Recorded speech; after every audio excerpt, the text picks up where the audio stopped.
That is a pretty cool intro. Isn't it awesome? Yeah. JJ Boogie and my producer, whom you know, Bobby, collaborated on doing some I retro know stuff. JJ too. Oh, do you? Oh, Yeah. fantastic. How do you know him? From like LA, like industry, like All right. Hollywood circles. Yeah. Well, The we're FOA group. Yeah. absolutely getting into that because everyone, obviously, I'm Monica Perez. This is Courtenay Turner, whom you know from this show before and from all of her fantastic podcasts and all of the work she does. I mean, she's just with on the ground outreach. She's such a great researcher and intense thinker. She gets along with everybody. She just really took the podcasting world by storm. So what do I think when I run into someone like that? Is this chick legit? Where did she come from? How did she know how to do all these things and popped in out of nowhere? I've been doing this for like 12 years and I'm really not as well known as she is. I thought let's vet Courtenay Turner. Let's see how you got from there to here and if it holds water, as they said in my All dissertation. right. So and I was a little nervous because I was like, I might roll over a rock and not like what I see underneath it. I'm a little worried about that. But so I'll tell you about some of the things I kind of uncovered, but I want to hear your whole story. If you don't mind telling, a lot of Yeah, people sure. know your backstory of your birth story and your disabilities, but let's start with that for people who don't know. Let's make this the definitive Courtenay Turner about Courtenay Turner. And then I want to hear everything. I want to hear your education, your job history, everything. Do you know any CIA agents? Because they're everywhere. No, but Yeah. no, I want to know about your birth, your education, and your academic and your professional career. Okay, so well, my birth story is I came into this world with kind of unusual kind of circumstances. My mom was sick during first trimester of pregnancy. So the story goes that she was diagnosed, or actually she wasn't diagnosed, but my father was very sick. They thought that he had contracted German measles. So this is how the story goes. He thought that he contracted it from my mom's OBGYN, who he was good friends with. They used to socialize, have dinner, play tennis together. And the wife had been traveling. She traveled and returned. She was very sick. She had been diagnosed with German measles. And then my dad got sick. He had like a fever of 104, was pretty delirious, and in typical fashion, refused to go to the doctor or the hospital or anything. So, about 10 days later, my mom noticed a rash on her upper chest, and she really didn't have any of the symptoms. Like my father was very sick. She really didn't have much symptoms. But she knew she was pregnant, and so she went to have a titer tested, and the titer was tested at being 112. The doctor was dyslexic, so they think the titer was actually 121. However, when I was born, the hospital was covering up because they knew that the doctor was dyslexic. What does that mean, a titer? So that's where they test the antibodies to see if you've been afflicted with a virus. Oh, Yeah. yes. So And so the cover up of the hospital, I actually feel like I want to hear a little bit about that because I know in my circles, because my son has Down syndrome, we yeah, know a lot of kids who have disabilities. sure. And if I see a kid who looks absolutely 100% genetically typical and they have certain symptoms, one or the other, I think this may be a VAX injury or this may have been oxygen deprivation at birth, which is absolutely, in my experience, never diagnosed. And I think that's because they just simply won't admit it and they are in the habit of covering up for that kind of thing. I mean, maybe that's a hot sports opinion. I don't know, but I want to hear your opinion about the cover up. Yeah, well, that's really interesting. I think because of the types of afflictions, I'm not so sure that it would have been oxygen deprivation because I feel like it's too early in the developmental phase. Not Where for you. I'm talking yeah, about when they deliver a baby, but they didn't get it out fast enough, like the shoulders oh are too yeah, big and, the kid is like has oxygen deprivation in the actual birthing process. I feel like they used to diagnose that back in the day and they just stopped. It's just like yeah. as if it No, never happened. I agree. Actually, I think there are a lot of cerebral palsy cases that are a result of that, and they That's often actually what I think it is yeah. exclusively. Yeah, That's what so I think it is. I know Yeah. someone with cerebral palsy. he was actually going to be in the, well, we'll get there, but in the film I was going to co-produce and star in, that never got funded, and it was a whole scandal. It was pretty traumatic, actually. But well, I was devastated because I thought that I had raised $3 million to produce this film that was like my dream. It was like, it was my baby. I mean, I went over to Europe to go and like fundraise, and What I was the name of that? um oh my You don't gosh. have to tell me if you don't want to.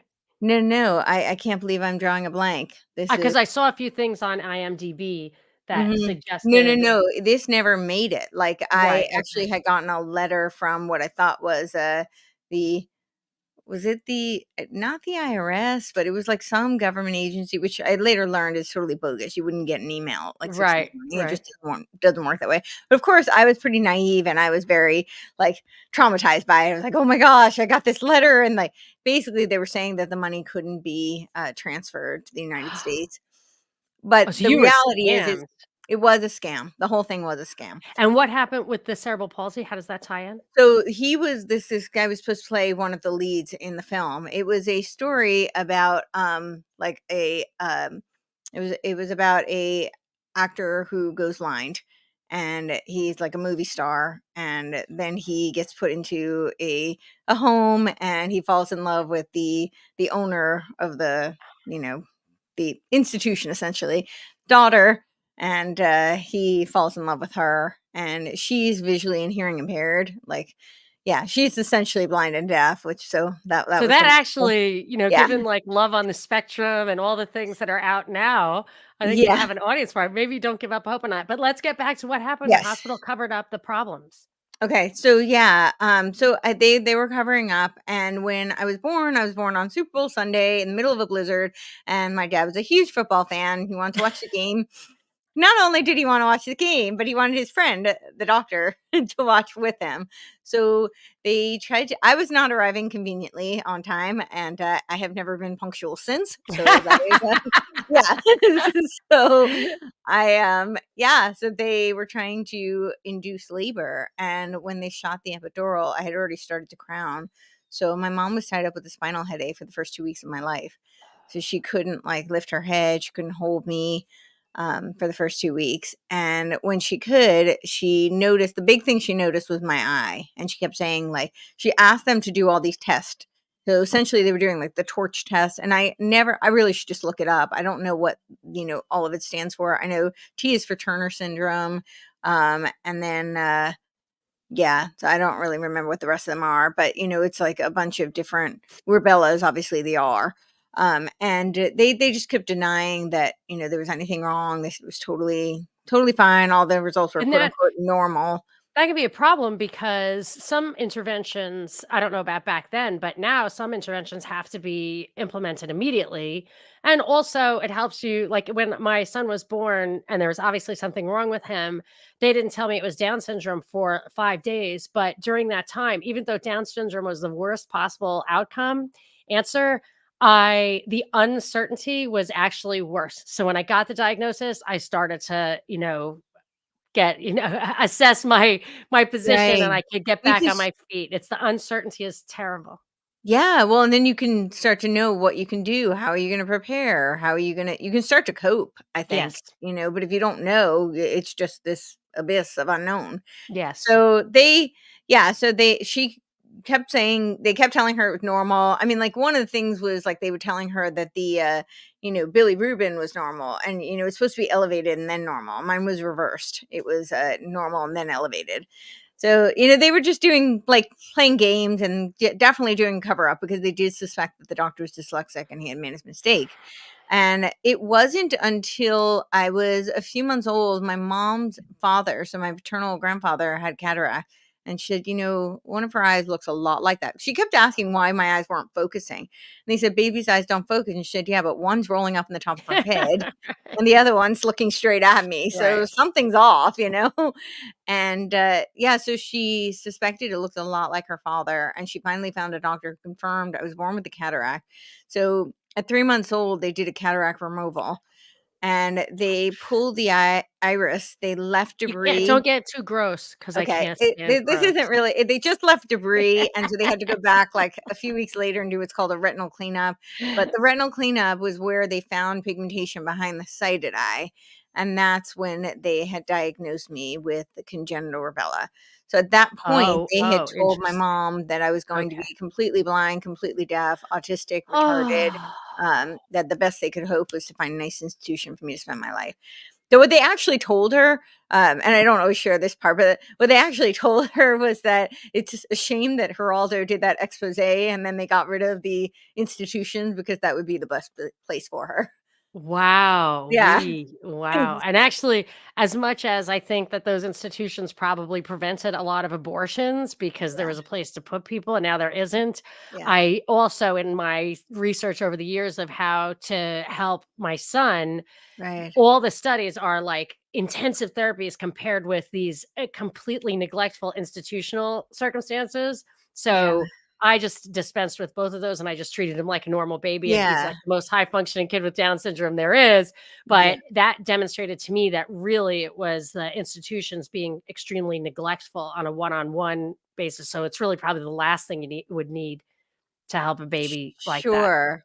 I do yeah. I mean, there's definitely pros and cons. I think the institutions would be a great place for some of our, uh, prisoners currently. I think a lot of them. Yeah, instead of prison. Well, I think that a lot of them really have mental health or Yes. real disabilities, like functional disabilities, and they'd be better suited in an environment where they can I have some sort of a facility to work with them rather than just shoving them in these jails that cost a fortune, and then they just release them. Yes, Because they get there flooded and then they release them. it's a So, pathology, but I do wanna say, as far as the institutions go, I actually yeah. don't wanna throw them under the bus because my grandmother was raised in an orphanage, My Catholic grandfather. orphanage. Yeah, and I know other people like that, and actually, I know more I think the vast majority of experiences were fine, if not good. Yeah. And then it's always like the stuff that's scandalous that's used to promote one agenda or another. Yeah. So whatever, that's a whole nother topic. But yes, so I'm happy to see that you were not institutionalized. I was not But into but the other thing that I think is interesting is what would have happened if the guy your doctor had not been dyslexic. it had not been what? Dyslexic. Well, so yeah, so the alternative, so my parents actually did sue for my birth, and it was called a wrongful birth case. And it was I grew up in New Jersey, and New Jersey was a very Catholic state, so abortion was not actually very favorable at the time. I don't remember what the laws were. I should look into that as well, but I think they might have actually had pretty strict laws against it back. I don't know at one point it changed. So Right. but I know that it was unorthodox to have that kind of a legal case in New Jersey at that time, but it was considered wrongful birth because the alternative would have been to abort me. And I have heard you say that you understand your parents' reasoning and they gave Yes. you a wonderful childhood and it Yeah. wasn't that they wish you were never born, and I'll give a hat tip to that, but I will say that in my researching, Mhm. which I found the treasure trove of your thought journey on your Facebook page, one Mm, of the really moving, like it really choked me up, was that an African woman, I believe a woman from Africa, sent you a picture mhm. of her little baby who was born with congenital rubella, and sadly, by the time I finished the post, I realized that that baby did not make it, and I understood then how serious this diagnosis is. Yeah. I'm gonna well up with I'm tears. sorry, It I was know no, it it was was okay. It was very it was very emotional, even emotional just for to me. read, yeah. And this was I think it was actually in 2020 that she reached out to me. So it was Not either that long ago, yeah. 2019 or 2020, but either way, it was a weird time, right? So, the Yeah, time when I started to connect with her was definitely in 2020, but I think she might have reached out a little before that. Um, but yeah, it's, a lot of them do not fare well. So I yeah. understand, and no, I don't think my parents really thought I was wrongfully born or Wish didn't that wish you they weren't had. born, I can't Right, imagine, because I do right. wanna hear about how they I now I feel like I know enough about you, and I wanna talk about your motives and stuff, but But those years from, 0 to 18 or whenever you took over your own self, Right. they I imagine either in a I as the youngest of 9, a lot of my lessons are like, "Don't do what they're doing." So Right. some things are negative, and then there's a lot of things where, people bring you a little extra attention and just a very savvy approach. So how was it in your upbringing that contributed to your ability to overcome some of these challenges? So, when I was so I at 1 years old was around when they filed this lawsuit, and that was also around the time I had heart surgery. So I had heart surgery when I was 1 years old. I was born with the patent ductus arteriosus. It's not a super like detrimental kind of all heart conditions. It's a pretty minor one. It's just the valve that's open has to be closed, and it's not that actually that uncommon. It can be caused by a lot of other things. And since I've gone down the whole rabbit hole of viruses, I'm actually not convinced, yeah, Yeah. that's actually what happened to me. I think it's a convenient diagnosis. It's a convenient way to wrap a bunch of symptoms into a same package, and kind of give somebody a label and then maybe treat them based on these labels. But I mean, there's a lot of things. What happened to me is very obvious that my mom had something going on in first trimester. The only symptom she really had was a rash, but a rash could be Now cured that by could a have been lot of things. strep. It could have been Like, stress. if it were in, like, the Yeah. folds, like your armpits and your groin, that can be scarlet fever, which is untreated strep, which can have cause serious damage to organs. Yes. So So, I think my mother lost a kidney to strep, I believe. really, Yeah. wow. So She thinks years later, she said, "I think the doctor was new and just needed some practice, so I don't know, I don't know." So, anyway, but she did live till 95 with 1 kidney. So, look, I can do her voice. I was worried that was that great. when she was gone, like, her voice would go, but, we'll No. keep that alive. Yes. So, yes, I Um, really wanna know about your opinions about, because I heard once in your, like, original opening, like, "This is me" on your podcast, you have a mhm, video on your website where or some other context where you said, "Neither of my parents were vaccinated," and then, mhm, this whole story relies on some contagion, and you have expressed skepticism about the official narrative about contagion. So let's talk a mhm. little bit about that too. Yeah, so I mean, there are a lot of things. Strep could cause it. I mean, really, a trauma could cause it. A toxin could cause the rash, right? That's the only symptom that she really had. Know that I necessarily will ever have the answer to that. That's like a pretty hard thing to unravel, no matter how much I would try to investigate. But it does seem something happened in first trimester. When you look at my symptoms, so I'm blind in one eye. It's actually a microphthalmic eye.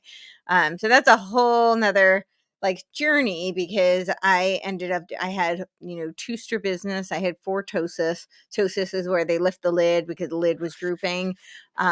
Strabismus is to help align the muscles so that it wasn't just wandering all over the place. Um, I ended up having an oculoplasty because the lid just never typically ptosis don't last very long and does end up just drooping again.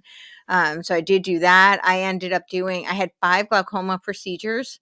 Um, I had an iris implant put in, and that was a pretty traumatic Wow. procedure. And is this in Yeah. childhood, or are you talking about in So your it was throughout. own life? So all of this was up until maybe the age of like up until 18, I guess I had, but a lot of them were in childhood. I mean, I had the cataract removal at 3 months, and then I had the retinal cleanup a few weeks later, and then I had the strabismus through the ages of like 4 to 8, and the ptosis were all around the those years as well. Glaucoma procedures, I was first diagnosed when I was 9, and then I had the last one in high Oh, you school. had glaucoma also?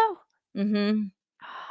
So Yeah, you have like a body of symptoms exactly. that I mean, I can definitely see like AIDS. My brother supposedly died of AIDS, and Mhm. he and my mother and I all think it was AZT poisoning, Right. but they're just no matter which path you go, these are bodies of symptoms that may Exactly. originate from the same thing, whether it's exposure to a toxin or radiation or vitamin Right. deficiency. If you have multiple, you know, if you have cellular damage, it can affect a whole host of different systems. So Yes. actually, what in the Sam Hill Yeah. podcast is asking, I wonder so much about vitamin deficiencies. I suffer from Yeah. magnesium deficiency, which I do too. That manifests as a rash sometimes. I've never had that. And it causes a placental malformation. And that happened with my first child because I didn't know. And I know, Courtney, that you have done so much work on health and natural medicine. So I think Yeah. this is an okay question to ask you, your opinion on Yeah. it. I've never heard that actually, about magnesium causing placental, malformation, but that makes perfect sense. What? It absolutely causes reproductive problems, which I experienced myself. Yeah. So Okay. I wouldn't be surprised. And it's like blood related. I could see that No, being I'm not surprised at the all, case. and Yeah. a lot of people are magnesium deficient, Yes. And especially more heart. now than ever. Yeah. Yep. Heart A palpitations and stuff. It solved so many of my problems when I started. And the doctor, of course, was like, no. But the tech was like, oh, you have to take magnesium. I was like, oh, I was, but then I stopped. And she's like, yeah, start. And then everything went Sure, away. and then you felt better. Totally, Yeah. 100%. So, and I don't really, I'm not a huge fan of like taking something every single day. Like I worry a little bit that they don't, Mhm. you know, you just, and I could definitely get that from my mother. So I'll stop and I'll start and I'll stop and stop, but I'm aware of what's going on and I try to Yes. like listen to my body.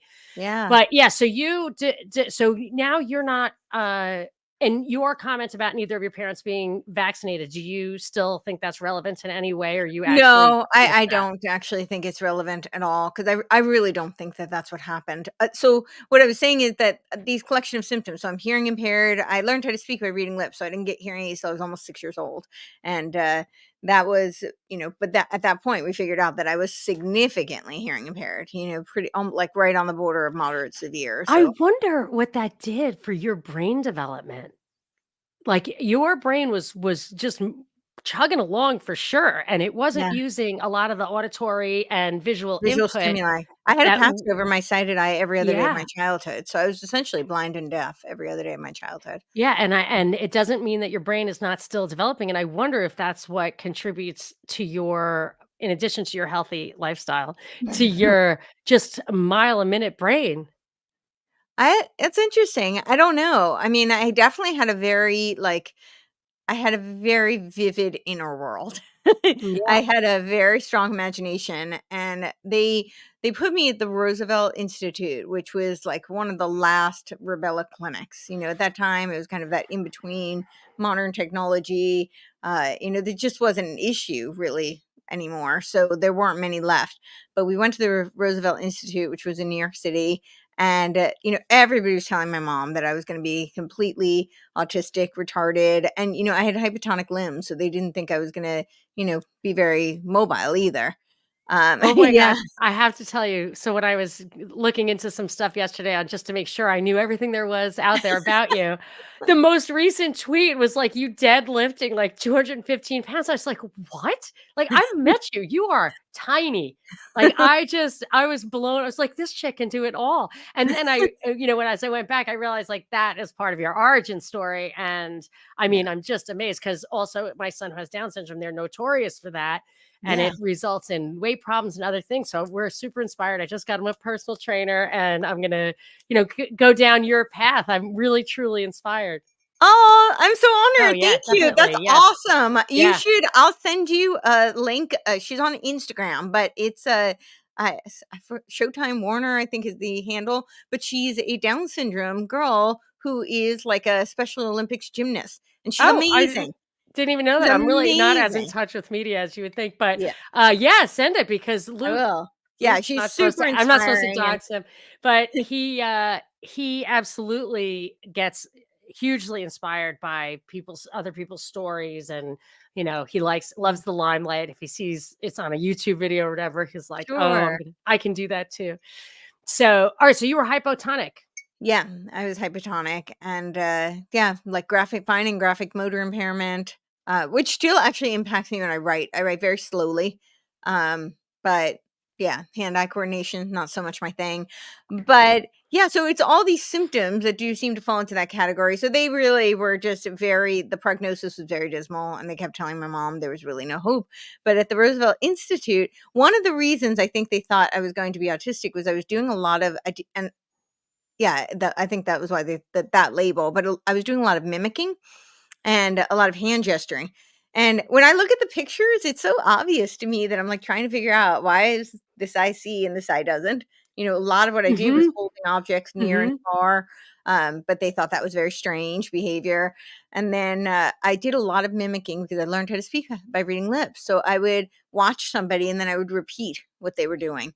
And that included the hand gestures or whatever it might be. So I'm That's sure it seemed a little strange, but when you look at it, knowing what I was dealing with, it's kind of obvious also. So, um, but so what were the you gonna say? Down syndrome also, they have terrible speech impairments, and Yeah. that was the one thing I was super worried about because 'cause I'm so verbal, Right? and I had learned that I believe I definitely learned this, and I think it's true, that if you repeat back to a baby what it's saying or Yeah, doing, it reinforces that the baby's like, "Okay, that is what I'm doing." So, right. if he would say, like, "Goo goo gaga," I'd say, "Goo goo gaga," or, like, touch his teeth or whatever, like, I would try to mirror and reflect to reinforce that Yeah. brain motor connection. Yeah, And I think he's a fantastic he is I oh, you were gonna meet him that time, but I he was a little bit know, I'm sick. so Oh, bummed. we'll We'll come absolutely back get out, you there. yeah. You're gonna love him. I can't wait, Yeah, he's yeah. super cool. Yeah. So when I was at this Roosevelt clinic, I did a lot of this mimicking, but I would create worlds. So like I created something called Bubble Land where only my closest friends could be invited in and you had to be invited to get to Bubble Land, and we spoke gibberish but somehow we understood each other perfectly. And I think it's because children are masters of improv. It's like yes and that's the first rule of improv. Yes and you can never say no but or why, or it's just yes and they go with it. And so you understand each other because wasn't super high complex language anyway, so kind of knew what the other person was saying. And I did a lot of that sort of I think kids do in general, but they play pretend. But I didn't just play pretend. I created worlds and I invited people into them. And so they told my mom that I was going to be totally fine. And she, really, why? Nobody's saying that. And they said because she has a very vivid imagination, and that people are misinterpreting it as her being, they're diagnosing all these and projecting all these labels onto it. But what it is it's her coping mechanism because she realizes that she cannot be immersed in the mainstream world. Like she doesn't fit in.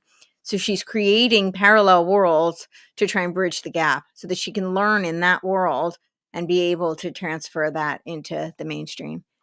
I also think that so that is a big problem with my son. He does not really have an inner world. He just is Mhm. low IQ. Right.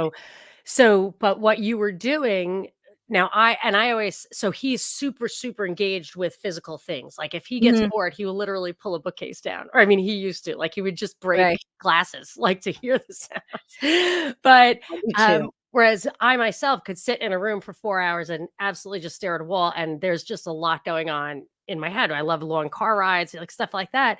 And I feel like what you were doing was super stimulating your brain, even though you didn't have a lot of stimulus. And I will give a little tip that my mom, who was absolutely sharp as a tack until 2 days before she died, I mean, absolutely sharp, 95 years old. And I had a friend, the mother of a friend was losing her memory a little bit. And my mother said, "You need to tell her to start following the horses. Start following the horses because that keeps your mind going." So my mother, who called herself a potted plant, like, "I just sit here. I'm just a potted plant," and but she kept super, super sharp mentally because she Right. would follow the horses. And I mean, even maybe a couple of days before she died, she had her little iPad, which she learned how to use just to go to OTB and off track betting. And Right. and I don't know if the science will, quote science will bear Mhm. that out about Alzheimer's or memory or if Mhm. exercise works. But I and my observation, and as Oh, she I used to think it say, does. use it or lose it. And Yeah. I wouldn't be surprised if some of this contributes to your unique way of thinking.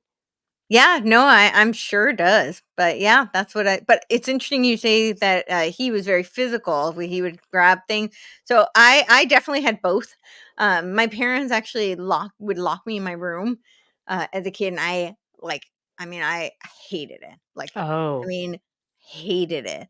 And I actually had a babysitter who had a locksmith come and switch the lock so they could not lock me in my room. Yeah, one day they were gone, which was very rare for them both to be gone, but she did do that, and I was so happy.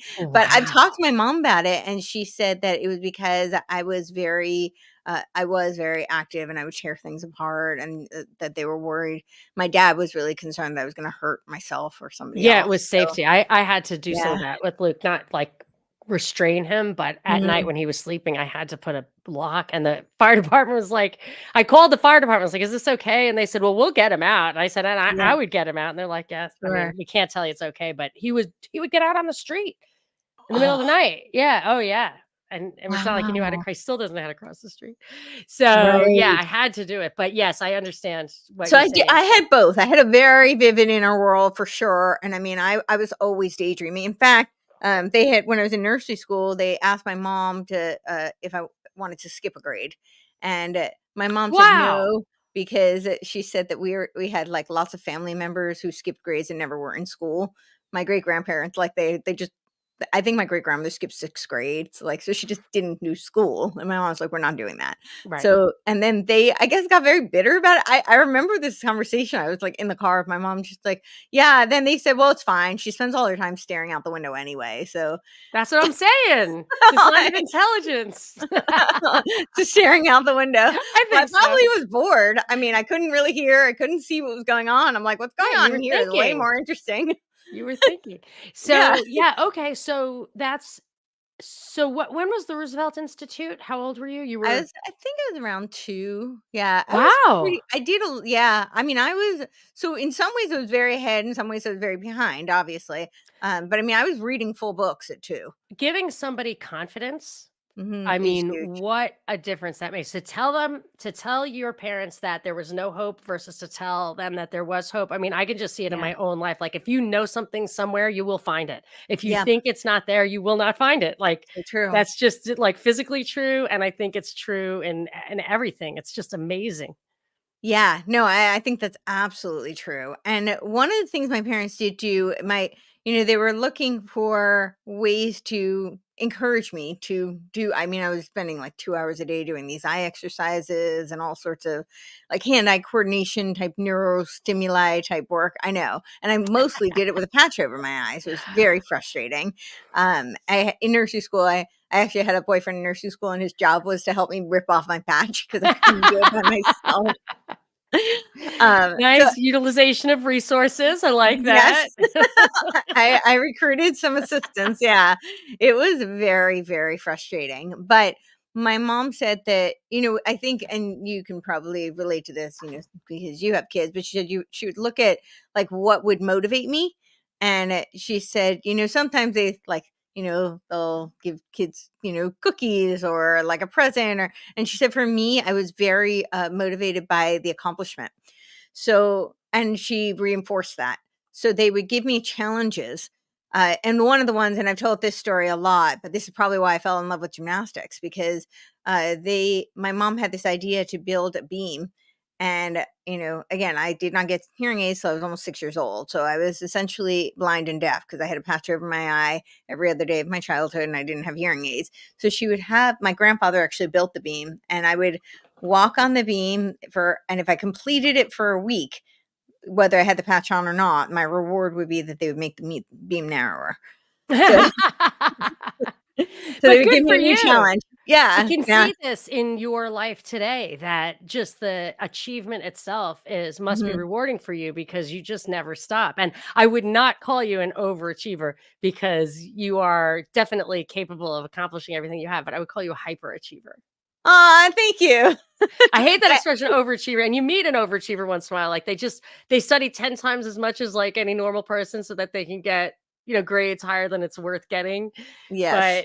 But just get it, doing your best, I think is Yeah. quite an achievement for Thank anyone. So you. Yeah, of course, and I think people should. So I'm a huge proponent of this is why, like, before I started this, what I was doing was I would do the aerial performances, but I would share my birth story and I would talk about movement as a metaphor for life and talk about ways that people can use physical training to help them overcome adversity in other areas of life. And one of the reasons is because it's such a tangible, concrete challenge.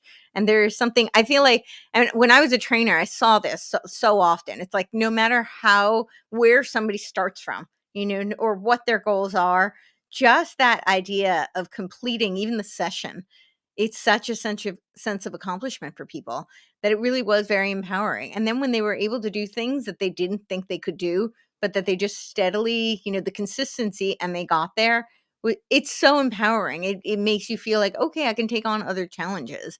And so that, I think, was something that was really instilled. It was a combination of personality. The other thing they did that I think was invaluable, and this was my baby nurse who came up with this idea, but because I was hypotonic, she suggested putting me in a wet sandbox. And apparently this is a very old school orthopedic, occupational therapy technique. And so she put me in a wet sandbox. She said, kids love sand. They love, the wet sand will create more resistance. And she said she could see I had a really determined personality. So she said, I bet if we just put the toys slightly out of reach, it'll force her to reach for them. And then, that would create some sort of neuromuscular stimuli, eventually lead to some coordination and hopefully hypertrophy.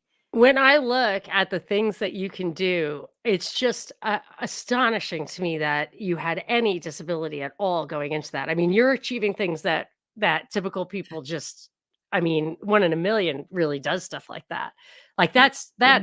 that, when I see pictures of you like holding your entire body up with one hand and like you love the pegboard and Yeah. that it's just really, and the weights that you can lift, it's just amazing. So, but that can't have been, I mean, you didn't go to college for kinesiology, right? You went No. what did you do? So did you do sports in high school? Were you Yeah, advanced I did then? gymnastics.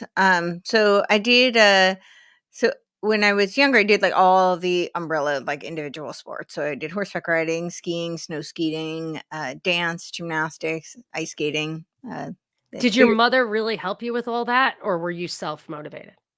I mean, she definitely took me She to, paid for it right, probably. she paid for it. Mm. And my dad actually did most of the driving to the things, but, Nice.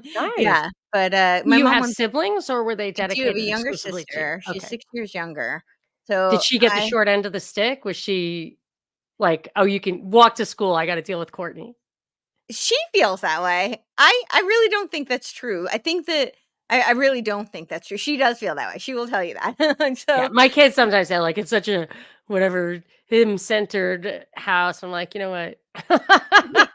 You're fine, they're fine, they're she has happy no and challenges successful." in Yeah, that regard. Yeah. I yeah, mean, everybody has challenges, but, yes, physically yeah. she did well. And it's So, easy um to externalize these natural feelings, which is why I really feel like race is used as a weapon against adolescents because they externalize. They're like, "Oh, your hair looks different from this commercial." That's right, an external thing telling you that something about you isn't good enough and right. it's because of your identity. And I'm like, "No, it's the insecurity of being a 15-year-old girl. We all have it. Like this is, and I feel like there's a push to externalize things because for policy reasons or even consumerism, whatever, it's Totally. confusing. Yeah, I mean, that was one of the things I was doing Tavistock research the other day, and they were actually talking about that, and they said they particularly targeted women because, it was so easy to play on their insecurities, Ah, for marketing purposes. Yeah. forewarned is forearmed. Let's spread the word on that. Of course, you were looking into Tavistock. Of course, you were. Yeah. I So was doing. okay, Yeah. so take us to the kind of end of that where you start going on. Yeah, Anything so I else you want to did say about your I youth and did then yeah, so I did, college? when I went into high school, my parents told me I had to choose between figure skating and, gymnastics. I also do roller skating. I used to do partner, like, it was like Dancing with the Stars, but on roller skates, and I used to Fun. perform every weekend. It was awesome. I loved it. But I had to choose, and so I chose gymnastics because my high school had a gymnastics team. They actually didn't have one my senior year when I was voted captain, because they gave the money to the basketball team. But Oh, that's okay. Yeah. well, it is New Jersey. Yeah. So, but yeah, I did do sports growing up, but I did not go to college for, sports. I Okay. went to a very small liberal arts school that had no sports. I did try rowing, and Oh, I I rode. Yeah. did you? Yeah. Yeah. I was so excited. I did the whole, like, 3-month training with them, and then they informed me on the like, a week before we're about to start the season, because, there's preseason, that I was going to be the Of course you coxswain, were, because 'cause you're tiny. and They I should was have like, told you that in advance. well, and I wouldn't have done it because I can't cox. I was like, "I can't give commands if I can't wear my hearing aids, and Uh, the risk of them getting wet is too great in, getting in and out of the yeah, water." that's So That's how I knew Lori Loughlin's story when they were trying to get her on that Varsity Blues, that her daughter was being recruited to the crew team. She's 100 pounds. I was like, she wasn't recruited to the crew team. They asked her to be a cox. This is a complete lie. And it was. The whole thing was a lie. The whole the thing whole thing. unraveled when I saw how tiny that girl was. But yeah, That's so funny. So, I I transferred to Harvard as a junior from community college, and I right, did not realize, like, the real world was much, much harder than anything I had ever had to, go to public school and everything. It was easy to get A's and everything. So I was like, right. "Oh, I'm gonna do everything." So I took Japanese, I joined the crew team, and by the end of the first year, I had gotten my first C's ever. The crew team was like, you're way too old to be starting this sport." The coach had to take a couple months off to coach the Winter Olympics, and I moved steadily back in the boat. But it was a really great, like, I still have an erg, like, it was a very cool, uh, all body exercise. Yeah, I liked the training, Yeah. and they make the coxswains train with Yeah. the team for, like, team building and all of that. You would have been a So great cox, because the difference between my performance when we had a really good cox, I could have actually stayed on the team the way she would, like, yell at you. And I have to say uh, one last thing. I did not want to yeah, dominate at all, but I remember when that coach was at the Olympics and the sub coach was there, she liked I could take command. So she actually thought I was going to make it. And she had me at the front of the boat, and we'd be out on the river, and she'd be telling me to do stuff. And then right. the other coach came back, and after a couple of days, she never criticized me at all. And then I was out, and I realized in retrospect, if someone's giving you advice and criticism and stuff, it's because they think you can do it. It's when Yeah, of someone course, they isn't. wouldn't waste the time otherwise, Yeah. yeah. So as a parent, like, I tell my kids, like, I'm only telling you because you can do it. It's good for you, whatever. But you should be worried when I stop bitching at you. Exactly. Yeah. No, I also did, I joined the diving team, but Ooh, cool. yeah, but then my mom found out, and then my doctor found out. My doctor apparently, like, called the coach behind my back and had me kicked off because they thought it was a potential risk for my ears, my eye, Yeah. uh, Yeah. which I That get, sounds but I right. kinda wish they had talked to me about it. Yep. Um, but I loved diving because it was like now it was basically gymnastics, but working with gravity instead of against it. I was like, "This is awesome." Like, Aw. yeah, but so So in yeah, college then, it was just academic. So what was just your academic. major? Can you share that? Yes, so I started out as a neuroscience major, and then I switched to philosophy. So I Nice. started in neuroscience because I had done 2 85 PhDs in high school on dream analysis. So I was very, like, autodidactic, which makes sense, just my whole, Mhm. beginning. Hearing Uh, problems. yeah, exactly. So all of the issues I was dealing with. So if I was interested in something, I took a lot of initiative, and I did a lot of research projects in high school. I actually did an independent study in philosophy in high school. My ninth grade term paper was on the pre-Socratic philosophers. I did a Nice. yeah, I did a, paper on Socrates, for English class, and my high school actually published it. So then I proposed, Wow. yeah. So I was very interested in that sort of thing all the time, like, from really early childhood, because in my early childhood, I was very fascinated with the Greek mythology, and I think that lent itself to then I became interested in Greek philosophy. But Well, that's why in the here and now, your podcast. I'm always surprised when I think of your origin as, being in the public eye is mhm, about health and mhm, fitness and movement, right, because you're, I, you know, I'm good at analysis. Like, mhm, I'm good at news analysis, I'm good at connecting dots and everything, yeah, but what you're good at is something that eludes me, and I realize now it's because I don't have the training and knowledge. Like, mhm, analysis is a skill, yeah, but philosophy, like, there's a whole, like, there are like philosophers who are known for a thought.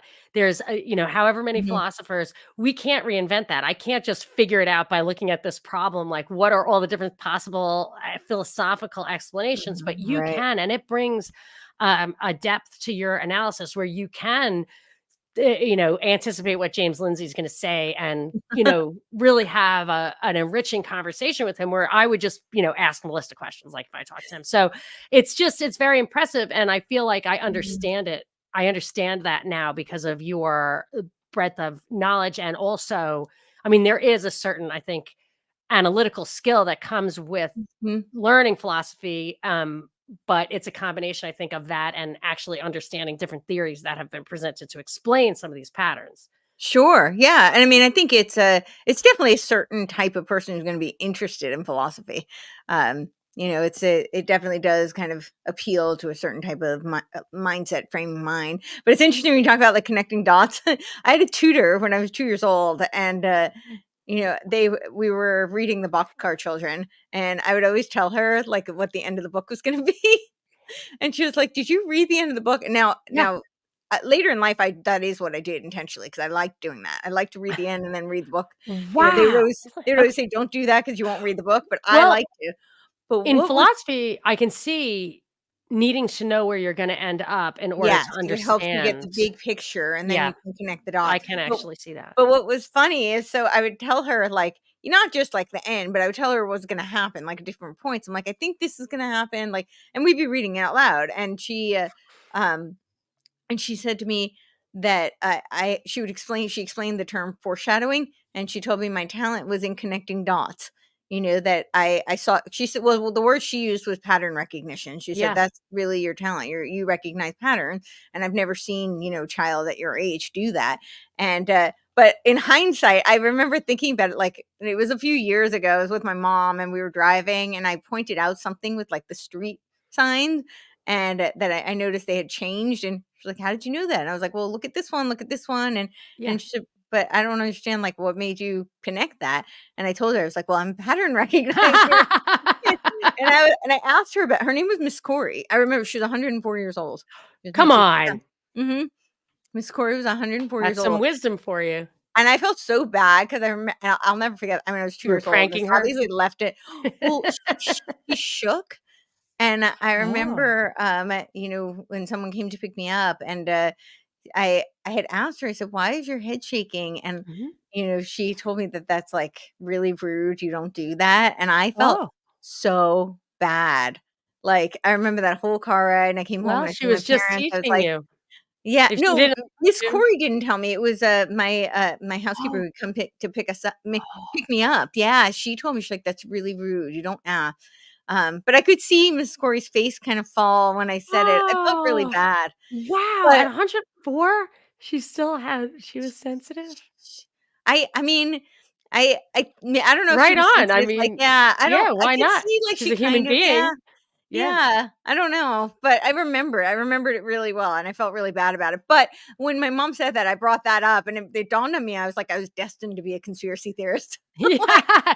Yes. too. Yes, absolutely. Like, people ask me about events, like, "Do you know about this false flag and this false flag?" And I'm like, "No, I just know it's a false flag. I'm not worrying Right. about it because it has every one of the." And I even at my radio show, I said to my boss, I was like, "Oh, so this is what happens. The shooter gets there, a couple of people die. He runs in the back of the room off camera and kills himself." And, like, that happened, like, the very next day. She's like, how did" and I was like, "Well, it's It's just it always happens that way. Like, like, it's that's very just a clear." pattern. Yeah, he was amazed. I'm like, "Dude, you have to deliberately not see those patterns. They're so obvious."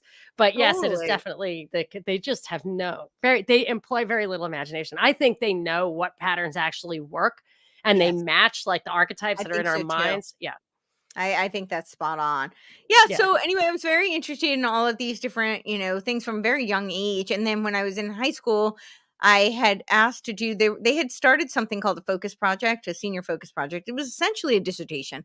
And I say that and people are like, "No." But my mom who has a PhD, you asked about my sister. So I don't think it's so much that like my sister was, she was 6 years younger. So at that point, it wasn't like they were giving me the same kind of Yeah. focused attention. It was more that my mom went back to school when my sister was young. So she wasn't home as Right. much. And I remember that story too. I was out on the deck and like it was dusk, and my mom says to me, "I'm bored." And normally when she said she was bored, we were going to Bloomingdale's. But it was dusk, and my mom doesn't like to drive in the dark, so I knew we Right. weren't going to Bloomingdale, and I don't know why, but I knew she meant it existentially, and I said, "Okay, well, what Right. do you wanna do?" And she said, "Well, I'm thinking about going back to school, but I don't know how you feel about that." And I told her, I said, "Well, I don't think I really like that because I know you won't have Huh. as much time for me." But I said, "I think you need to do it," and she did enroll 2 weeks later. She started, taking classes, And so what was her PhD in? it was in psychology. So that's Interest part of why I had such a background in psychology because I felt like I lost my mom. I spent so much Mhm. time with her. I mean, I was in and out of the hospital my whole childhood, and Aw. she was there with me. And so when I, when I was like 9, I started reading Freud so that I could talk to her about her He's got a schoolwork. lot of good points, right? Like, he's risen and I, fallen in, but I mean, he's not all wrong. he's not all wrong. He's not all wrong. I think he's a bit of a quack, but I think that the thing Well, with and a he lot of was an operative, like, young, right? Yeah, I do think he was to some extent, but I think he was also just these people have very reductionistic worldviews, and I Mhm. think a lot of it's ego driven. They want to be the one who like Mhm. found the answer to everything. Um, I do find that there's often there absolutely has to be some value in any good op. Like, oh I always yeah, use of the Rolling course. Stones as an example, like, they wouldn't work if they weren't good. Yeah. And, but I do find that even in that kind of stuff, there is often, like, a unique kernel of truth that they uncover that you can put in your own kind of, Yes. quiver to use later, so I don't like to totally dismiss. I mean, I anybody who's agree. Oh, really and he was right. indicated He got sign a of lot of something. things right. I Yeah. just think that he reduced everything to Oedipus complex, and that's Yeah, just a little. which It's not. isn't even like or penis envy, like, I didn't even know Yeah. what a penis was, and people like, "You have penis en" like, that if you read Yeah. him, it would say that this young girl but I literally was so sheltered, I just didn't I couldn't Yeah. tell you what it looked like, so I couldn't have envied it in the slightest Right, you're bit. like, I don't Just know what didn't it even is that I'm supposed to be envying, so." yeah, and then when I found out what it was, I was like, "I definitely did not want one You're of like, "I'm those good." hanging around." No, Yeah. no, no. So I So I read her books, and then I would read Psychology Today. I remember it came out every Thursday, and I'd be like, So the "Okay, books we that can." was lying around from your mom. Yeah, because I Cool. knew she didn't have time anymore, so Was it's it like, well, hard if I to read her read with stuff. your visual impairments? I learned how to read. I was reading when I was 2. But That's why I was reading your Vodka Children. eye problems Um, didn't stand in your way they there? affect my tracking. So, I mean, it was much less of an issue when I was younger than it is now. My vision is definitely not as good now, and Oh, and I think some of it has to do with screen also. yeah. Like I don't read as much physical stuff, but I would have in high school. In fact, I think it was like on the SATs or something where I missed a whole 2 pages, and it's just because I just wasn't tracking the. Oh, Yeah. because So I I was would. gonna say, did you get a perfect score on the SATs? Well, I No, guess but I not. I I did But like you would have. I know. But I did match my, math and verbal, and it was my art Me history too. teacher. Yeah, she called me in, she's like, "Something's up." That's Like, why they said that I got into Harvard. They're like, it's because you're very, verbal and very I unusual to have the exact same scores I on could both. you have a very integrated, like, left-right brain Yeah, hemisphere, so I could weird. I could see that. It's But unusual. my math was, really went downhill because of I think I've told you this before, they put me in Montessori school when I was in 3rd grade. So, I finished 6th grade math textbook by October of 3rd grade, but I didn't do math for 3 years. And Oh. math, yeah, so that really I mean, I was when my mom went back to school, I would work with her on the I really liked trigonometry because it was like puzzles. Because I spent so much of my childhood Mm, doing puzzles with cool. my eye patched. So, if I could see, the puzzles were really fun. It was a lot Yeah. easier. Uh, I was I'll like, bet. "Oh, this is like a game. This is super fun." My mom did not like trigonometry. My mom does not have very good visual spatial skills. My dad does. So, some of it's genetic, but some of it I think is just because it was a coping mechanism. Yeah. But my mom used to pull me out of school when I was like in 5th grade to help her decorate the house and, match up things, figure out like if the couch would fit. I I did actually have total a note blueprinting. here. Uh huh. Your image is great. Like, your ability to look a certain way and really pull together, and it just I don't I can't do that at all. I always considered, because like nerd chicks can't do that. Well, I But think you do a great job, you've but gotten no, no, no. You really do. You'll post your outfits and everything, and I just like that is something for thank someone you. who's visually impaired. I'm surprised, because I always feel like chicks who can do that are looking other chicks up and down all the time. Well, I've always loved fashion. So that was one of my dreams, was to have a fashion line. I wanted to have a petite ready to wear because that doesn't exist. So it's kind of Right. like, not, it's not quite like, just main big box store clothing, but it's not couture. It's like right in between, and it really doesn't exist. So that was always my dream. And, yeah, I actually, when I was in New York for a little while, I did work as like a personal shopper, stylist, Yeah. not like for anybody. I did it for actors because I had put my talent manager in business. And so a lot of his clients would come to me and I would work with them. I'm not surprised. So I'm going to say, I don't know So, if we want to do this two parts or whatever, but I'm going to break just like for 1 second here, mm, and say this is the first hour and this is your like pre-adulthood backstory.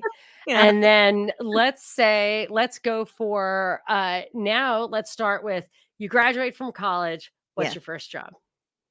Okay. So as I said, I started out as a neuroscience major, and it was because I had done these two 85-page theses on dream analysis.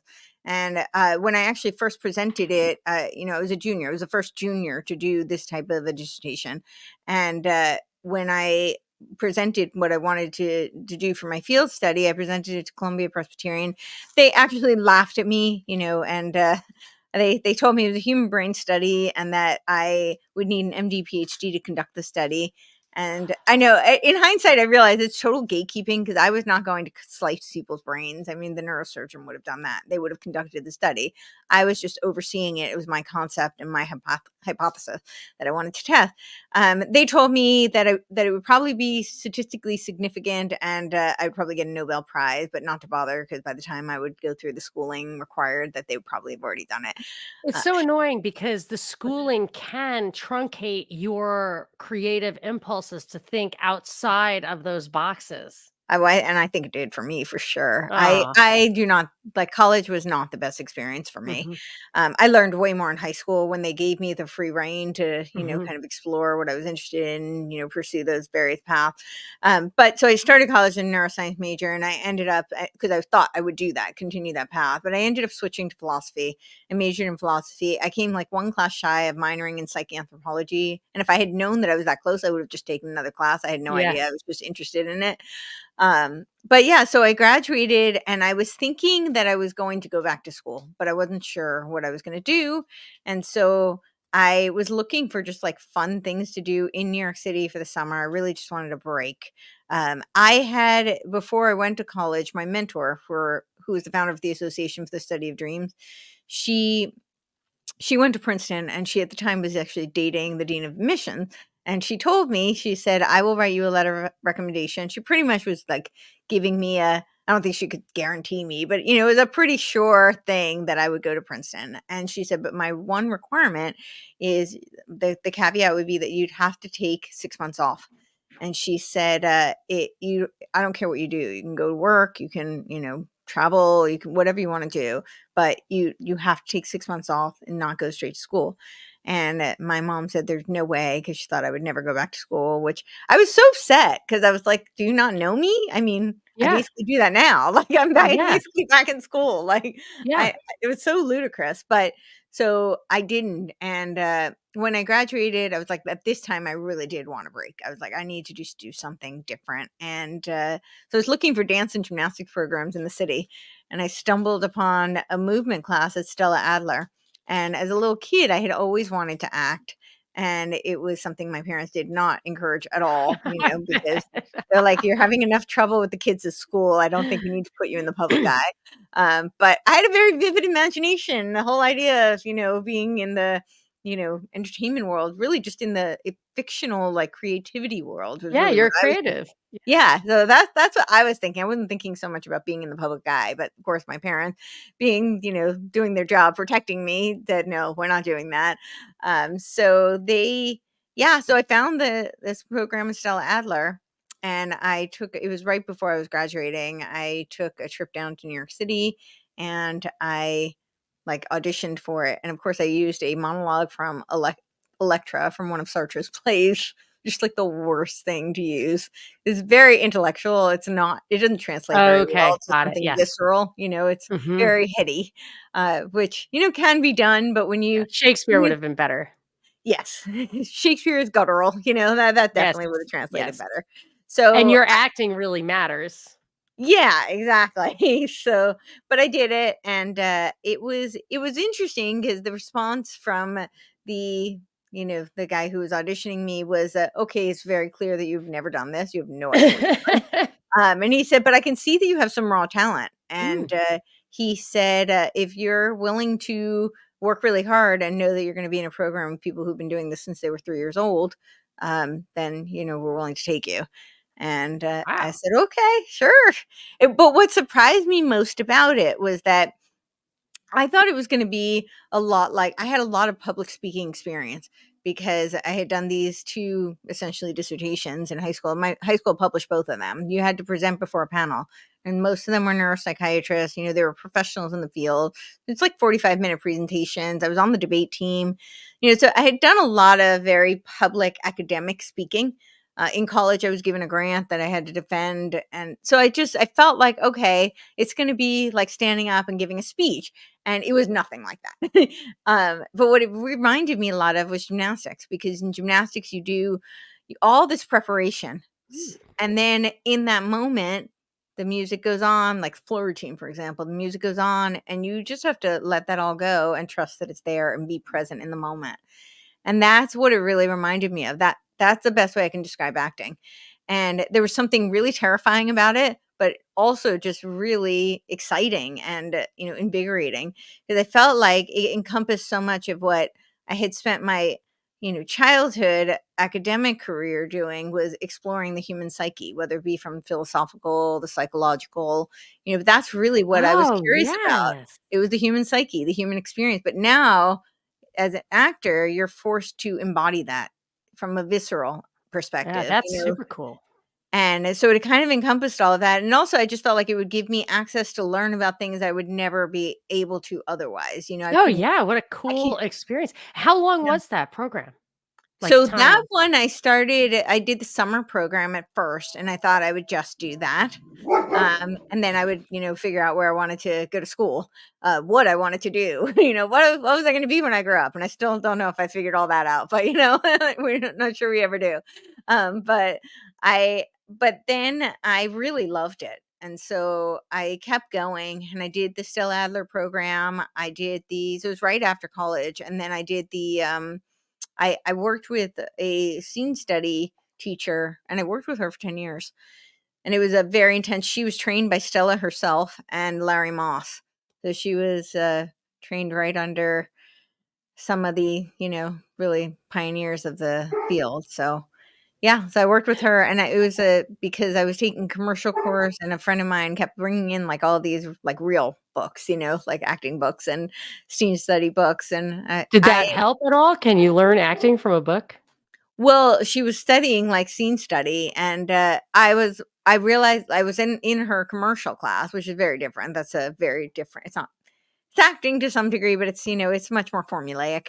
And I was in that class, and then I had gotten like some invite for a SAG audition, and but you had to do a monologue, and so I was like, okay, I think I need a coach to work with me on this, because I don't want to do what I did to audition for Stella Adler, because that was awful. And so I asked her, like, who she worked with, because it was obvious she kept coming in preparing for scene study class. And so I went to work with her teacher, and that was Lynette Sheldon. She worked under Stella Adler and Larry Moss, and so yeah, I worked with her for 10 years, and I started Wow! For yeah, 10 years. 10 So years. wait, what did you do over those 10 years? Were you working and making money and also learning? Like, what exactly was that about? So the Stella Adler method is that you're really not supposed to work for 2 years. You're supposed to be in conservatory. This is like the old So school, it's like like Freud's, Yeah. psychoanalysis or whatever, like, you go to your own like, they're for 10 years, they're self-analyzing, I forget what they call it, but Like psychoanalysis the maybe. method Yeah. acting kind of. I was not a huge fan of method acting, honestly. I think that it's a very self-indulgent, very narcissistic.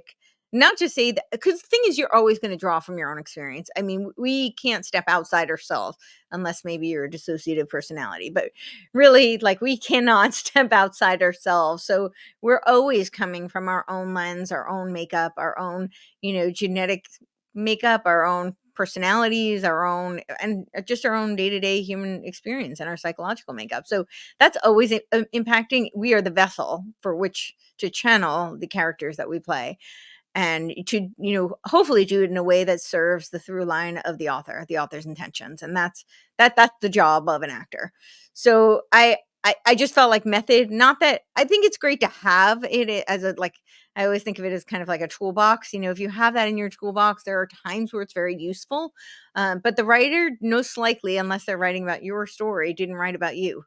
So I think it's a little bit, um, I think it's a little shallow. It's limiting to make it about you. So you can Yeah, use your life I always think ex some go ahead, you can usually what? yeah, you can use your life experience to help, facilitate and help to inform, but to make it about you doesn't make much sense. I don't think so. I always I don't think this is exactly what you're talking about, but, the I always think it's funny, like, people say Tom Hanks is a great actor, and I'm like, no, Tom Hanks is just Tom Hanks if he were in the army, Tom Hanks if he were a cross-dresser, Tom Hanks if he was a train conductor, whereas Glenn Close, and I always cite this Saturday Night Live appearance she made where Mhm. in every single scene, I was like, "Oh my gosh, Glenn Close is a lesbian? Oh my gosh, Glenn Close is an opera singer? Oh my gosh, Glenn Close is a murderer?" Like, like every single one, I was just, it seemed like it was her, but she was a 100% the thing she was supposed to be, different accents, different looks. She looked taller sometimes. She Right. looked smaller. Like that was real acting, in my opinion. And I imagine she's Well, well trained, but a great example of that is Kate Blanchett. It took her a really long time to actually take off, and part of why is, so when you start your acting career, they tell you, you need to typecast, and a lot of people get very offended by this, but really it's because somebody like her, the part of the reason it took her so long to be, quote unquote, "discovered" or to launch, is because the casting directors never recognized her, because she really, wow. yeah. And it's like she was, to me, that's a true actor. That's a consummate actor. Somebody who can really embody so much Wow. so that they embody the physicality of a character and you don't recognize that person anymore. They've really taken on the role. So, So, so being super smart and having acting experience, those are flags to me. Those are flags. Anytime I hear um, somebody, like, I'll look at that. I'll look if a politician was an actor. I'm like, "Oh, so like, this person was like Stacey Abrams. She was a physics major, an acting major, and some other thing." And I was like, "Oh, they were deciding whether she was gonna be Neil deGrasse Tyson or a politician." Like, but they had the acting in there. She went to performing arts school, and I always think that's what it's for. Uh but I still feel like you're what you see is what you get. So let's see yeah. what you did next. So Yeah. then yeah, So I was so just, as an how actor, are I you started, eating? How are you making ends meet? I mean, do you have a right. little So I money started out or what? mostly in theater. In New And I York? did, and yeah, in New York. I started a theater company, and, yeah, it was awesome. So I was, doing theater, odd end theater kind of jobs, but mostly what I found with theater is it's a lot like independent film. This is how I got into film production also. Mostly what I found out is that money gets tied up, and it's usually what holds everything back and stalls, and a lot of times funding falls through. And Yeah. so I was kind of very naive, and I would, be very kind of annoyed, like, I chose to be an actor so I could play, and, why are we stalling my playtime?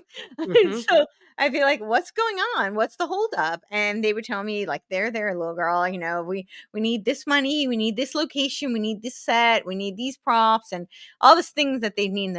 And me just being kind of like, not starry eyed, like I want to be famous, just kind of like, okay, well, I want to play. What do I need to do? But And yeah, business is so so important and cause and effect. I mean, you have to realize like those were yeah, basics that had to get done. so I said, "Okay, well, if I get these things, then will I get to play?" And they're like, "Yeah, yeah, there, little girl," and I would do it. I would be like, "Okay, I'll get, the location." I would get the props. Wow. I would build relationships, work deals, and they said, "Okay, well, now you're a producer." And I mean, I really was kind of Yeah. naive going into all of this, and I was like, "Oh, okay, but do I still get to play?"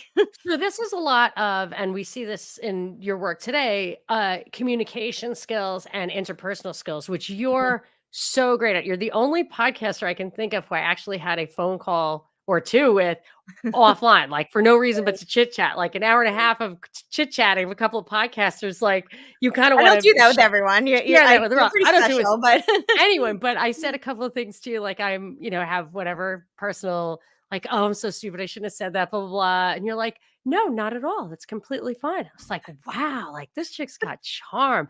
Like, and it made me feel good, like it made me feel fine. Like I felt like, Mm, because a lot of times you don't know somebody very well and you just kind of, yeah. or for me, because I never stopped talking, by the time I'm finished, I hang up and I've said like 10 stupid things, which then haunt me for 2 days straight.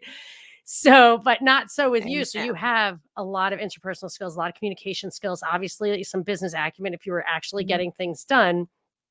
To what do you attribute that?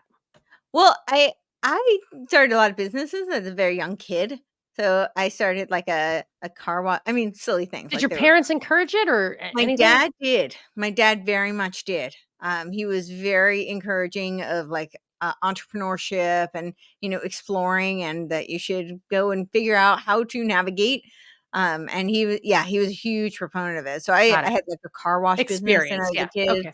I started a babysitter club, like, and Nice. a business. So I had like Yeah. other babysitters working under me. I had, I started in 90210 paraphernalia, like sales, and my dad helped me with that. Like he was very, much behind that.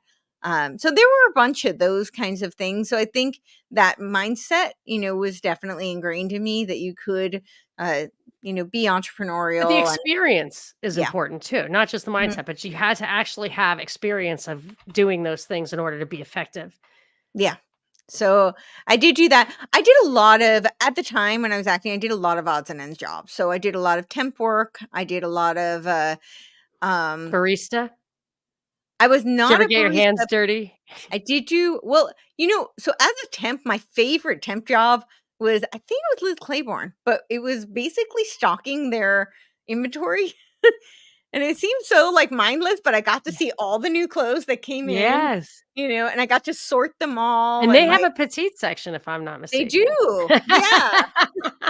So, yeah, that was actually one of the most fun temp jobs I did.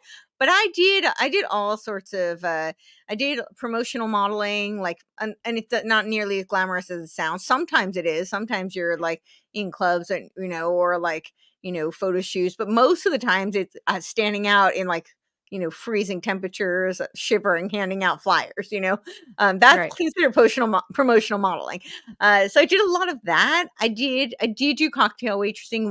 Bartending and waiting tables was very hard for me because I couldn't hear. Oh, yes, I It's can loud, imagine. it's dark, so that was That's really all hard I for ever me. did, but yeah. I did do some cocktail waitressing. I did a lot of like the door. I had dated a promoter, so I was very involved in the club scene with Yep, that, cool. and I did a lot of like the cash at the door and coat check. I worked for the Grand Havana Room. That was great money, by You the way. would look great in a pillbox hat. You know what? Pillbox hat, isn't that what the coat check girls used Oh, to wear? yeah, I never had to wear that, Yes. but That's at the Rainbow Room on top of Rockefeller Center they always have the pillbox hats and very Oh. art deco.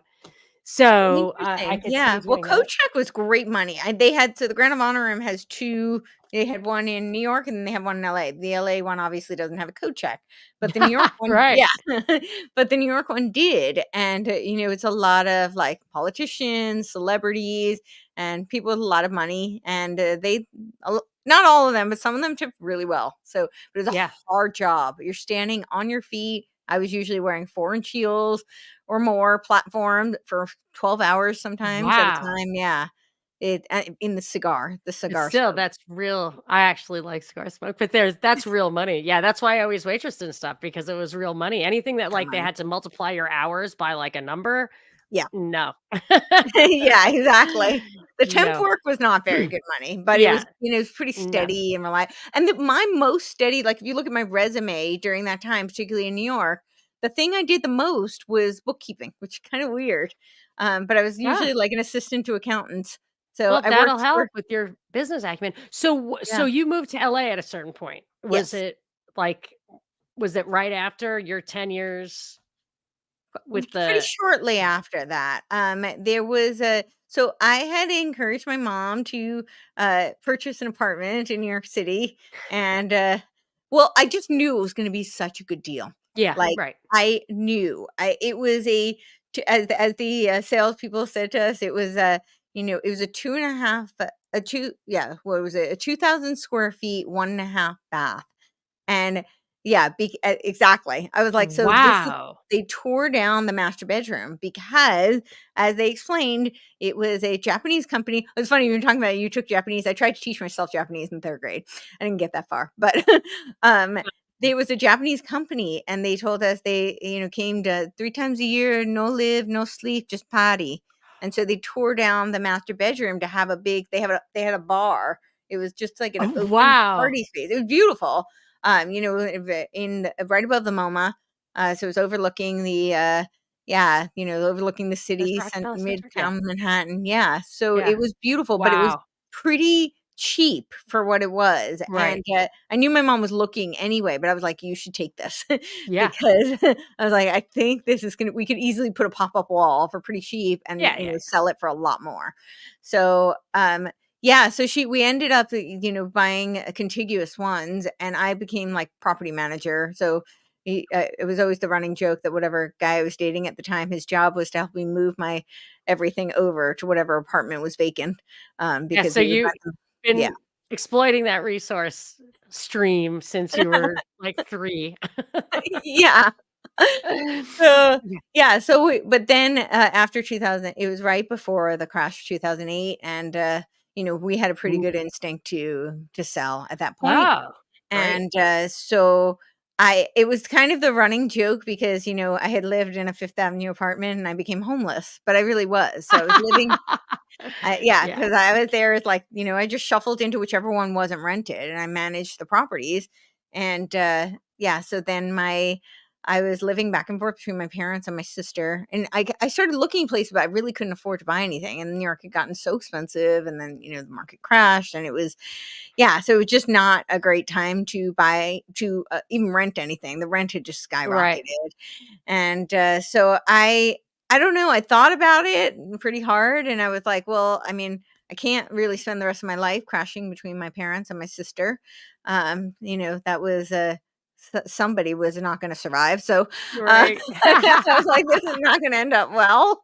And, I mean, really, that's not what any of us wanted for ourselves anyway, so I thought about it, and I was like, "Well, I always wanted to go out to LA," and I had been booking a lot more film. I So it was an interesting thing. I Right. really prefer theater, but I lend myself better to film. My acting teacher always said, like, the people in the back row have no clue what you're doing. Like, Got it. so as a theater actress, it Right. doesn't translate very well. But she said the nuances were my talent. And so she said, if we had a camera zooming in on you, we know exactly what's going on. Right. And so I was booking some film, but it was all independent film that doesn't really pay very well. It's not very consistent. And at the time, there wasn't a whole lot of work in New York for film. There was more TV then. And Yep. so I moved out to LA, and so I didn't actually tell my parents I was moving. I did an acting program, it was a 3-month workshop. And I told them it was a little bit longer than sleepaway camp and that I would be home pretty soon. And, Well, but you didn't I know, maybe you would have been. Yeah, and I packed up, like, a bunch of boxes that I had in my parents' garage, and after the program, I called my dad and I said, "You know those boxes in the garage?" And he said, "Yeah, we need to do something. Your mother is driving me nuts. We have to clean this up." And I said, "Well, you can ship them because 'cause I'm gonna stay." They must have been devastated. I think my mom really was. Yeah, I think so, but I think I needed to explore Yeah. and, yeah, and I get it. so LA was pretty tough, Well, I'm you looking know at your IMDb, yes. and it looks like Oh, you're a chic woman in the magnificent Yeah. Julie with that Yeah, 7.0. the That's Magnificent super cool. so that was really a bummer. That Julie was the T. role that gave me my SAG card, the Magnificent Coolie Tea. Yeah. Apparently, they had some sort of legal issues, and the film never got distributed. I think it was distribution issues.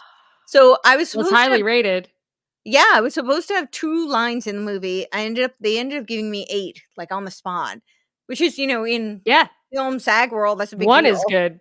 Yeah, exactly. So that was a big deal, and, the director really we had a really good rapport. I was really looking forward to working with him more, and it was yeah, I was pretty devastated that that never came out, but it was what I got my SAG card from, and from there, it was just like it was this, I moved into mostly producing, and that I started chasing this project. So, and why am I blanking on the name of it? I think this is just, um,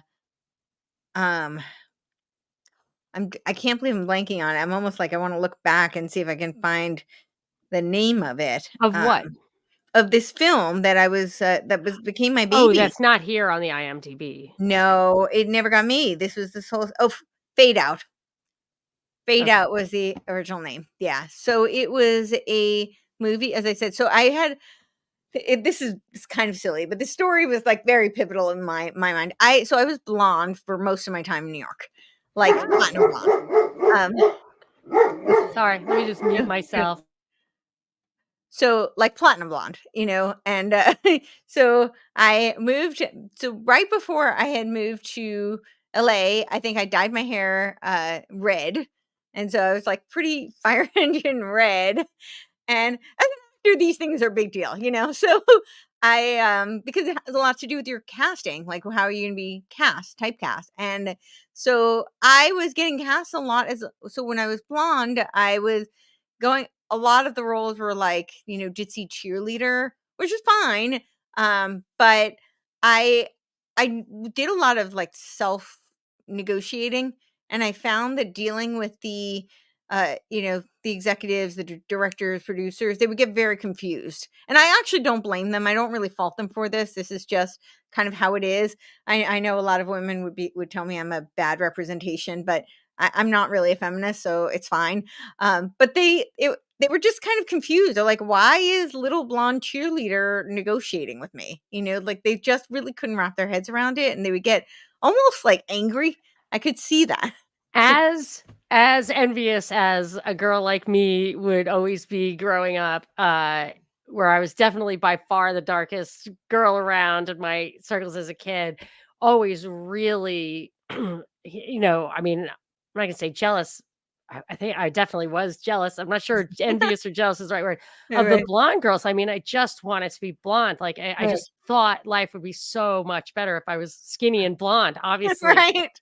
So, however, I have met some blondes who have said that it just like people don't they just assume you're unintelligent and inside, being underestimated can be an advantage, but a lot of times Oh, I it's thought it just was. impossible. Yeah. I thought it was an advantage actually, Okay. but because I could really play that and play that to my advantage. But I noticed they were so frustrated, and it's like 'cause they didn't know what to do with me. And I ended up putting my manager, who he became like my big brother, we're very close in business because he really wanted to represent me. He kept telling everybody I was like that I was his model. I'm like I'm 5'1", like I missed that boat by a foot. I'm not a model. But I'm an actor, and if you want to represent me, we'll have to teach you the business. But I realized pretty early on in the business that just having a man, even if I told him exactly what to say, that if he did the Ah, negotiating, it would be much better for me. So, as a mother, I've had that experience. So I have two sisters who basically raised their kids as mhm, single moms, more or right, less. And I feel so bad for them when I think about when push comes to shove with something with my kid's education and having a special kid, it's just going on forever yeah, or anything like that. My husband's very busy. He's got job, works long hours, but I would say, hey, you gotta come to this meeting or you gotta just call this guy because I don't have time to mess around and they'll just respond to you. And it's 100%. I mean, 100%. It's very clear. It's yeah, ridiculous. I mean, I had that experience at Ethan Allen recently. I was just like, hold on, this is not right. I'm sending it back. And they're like, Yeah. "No, no, no." I had my husband called, and literally they didn't even they're just like, "Okay, what's your address? We'll come pick it up." I was like, "What? What?" And actually, it was Restoration Hardware, which my friend Okay. called Frustration Hardware because anyway, they did I love resolve it in their the stuff. end. They're so I expensive. yes, I'm very happy with it all. I don't wanna throw them under the bus, but I also don't wanna throw Ethan Allen under the bus, but I'm just saying, like, even in regular life, Yeah. that seems to be true most of And the I time. didn't really have any, like I had no resentment about it. It was just like, "Okay, No, me this neither. logistically makes sense, and so I will have him." But I did decide that it might make more sense to be, going after different roles. So I went red first, but then I was like I had been in LA for maybe 9 months, and I decided that I was going to dye my hair brown, back to my natural color. And, I remember on the way home, I was, like, stuck in typical LA traffic, and I was hungry, and I was like, "I really wanna get froyo," and I was, like, trying to figure out there were 2 places I could go, and I know you being in LA, you'll understand this, so I'm thinking, well, the one Pinkberry place. or red mango? No, the place doesn't exist anymore, the place I Okay, really wanted to go, and the other one I think was, Pinkberry, but yeah. the place I wanted to go doesn't exist anymore, but the whole debate was, "Okay, you have to make a left turn, and there's no light there." And there's traffic, so I might not make it. And then I would go to the other one. But I decided that, traffic parted. There was a spot waiting for me, and I went. It was all meant to be. I walk in, and there's this guy from the minute I walk in who starts. And I do think he was just a little bit off, but like very socially awkward. Starts asking me a million questions the minute I walk in the door, and just as I like about to walk out the door, and I thought I made a clean getaway, he stops me and he says, "Are you an actress?" I'm kind of like everybody in this town. Is that yeah, Right. I know. Like, how much more cliche could we get? And I was like, Yeah. yeah. And he says, oh, well, he turns to the woman sitting next to him, who apparently they've been sitting there all day. And it turns out they grew up like a town outside of Chicago, like in the same town, basically, or like a town away from each other. And he said, well, maybe she wants to read your screenplay. You've been asking people all day, and she's an actress. And I was like, okay. So I was just trying to be polite. And I walked Oh over my and I said, well, gosh. here's my card. You can email me. And she hands me her card, and it said created for and by people with disabilities. And so I know. So I was like, Could "What?" they tell you had disabilities? I don't think so. I mean, Wow. I don't think so, but I was like, "What's this all about?" She was kind of, like, pretty jaded and a little bit I could Yeah. tell a little bit bitter, she was kind of like, "Why? Does that Yeah. matter to you?" And I Yeah. was like, "Well, yeah, it's actually very Yeah. personal to me." Yeah. And, she said, "Why?"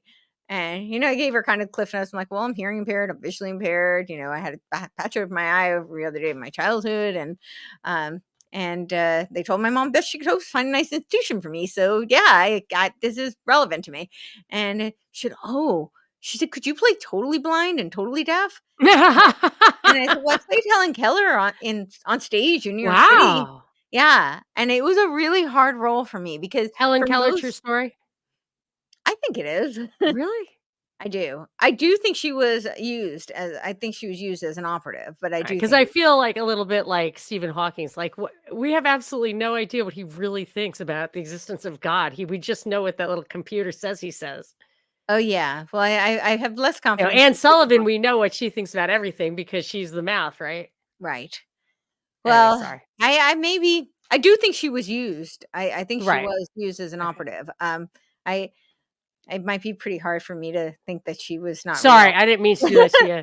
No, no, no. I mean, I'm Sorry, I'm open. super cynical. Sorry, I'm sorry, sorry. open, but yeah, I Just think she keep was moving. real.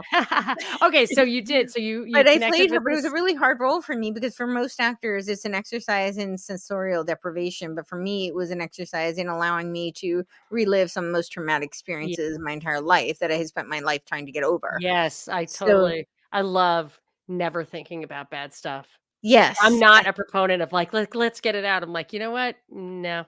me yeah, I'm like, let's move on. Unless you have an alcohol problem, you really don't need to go back. No. Yeah, exactly. So that's kind of, but I was like, but I think I'm pretty sure I could play it. I've done it, Yeah. and I kind of lived it a little bit, so or close to it. And she said, "Well, you're actually physically right for the female lead, so maybe you'll be interested. Would you like to read the story?" So I read it. I read it like in an hour that night. I was like, really, it read like a novella. It was not really a screenplay. Right. It definitely needed a lot of work.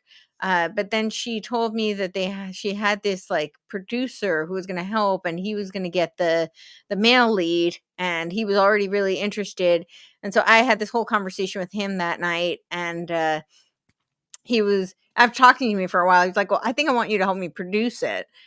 I ended up working with him for 2.5 years, and he was brilliant, a complete sociopath, like literally. I mean, I later found out he'd been in and out of jail for minor things like money laundering, Ponzi scheme, embezzlement, fraud.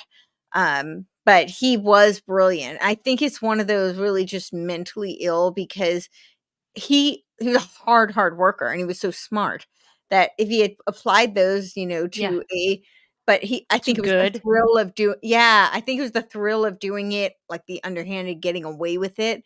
He Yeah. just couldn't help himself. But he ended up we built this I worked with him for 2.5 years. We built this like whole infrastructure that had 8 subsidiaries under it, and I started bringing on like friends of mine to work, but we weren't making any money, and they were on commission. And at some point I called them all and like told them that, I don't see any money coming in, and I can't, like, in good faith, like, you're obviously welcome. But so Right. for a while I was doing all of it myself. Like, he would call me 2 in the morning work to do work. So it Oh, was maybe like this. bipolar also. I think he had a lot of issues. But the script, the concept was really something I was so passionate about, because her whole mission was, they have all this, like SAG now has all these diversity, Mhm. inclusion, like, Mhm. requirements. And she's like, but they never do anything with disabled. I mean, Mhm. she was saying how, I think, like, gay, or at the time, because now it's the trans, but like at the time are representing something like 25% of the media. And Yeah. it's like a very It's small portion of 5%. the act. Yeah. Yeah. And she said, but the disabled actually make up, a significant portion of Mhm. the population. And you almost never see them represented Yeah, in that's a good point. the media. And when they're not being portrayed by people with actual disabilities. Was this Fade Out that you were working on for Yeah. with this guy? Okay. Yeah, this was Fade Out. And so, And yeah, you so never started filming? Like, there is nothing on the cutting room floor? no, there's nothing. Really spent the 2 years shopping it Getting the around money. and Oh. getting the money. And I really thought, and this was the most devastating moment, was, so if, in the industry, they have something called like a lottery, and, you can enter to get like tax credits. Mhm. And it's very hard to get in LA, obviously, because it's a very saturated market. And I made it into the lottery. They called me. I will never forget this. And I'm like immediately start hysterically crying, because we had just lost the money.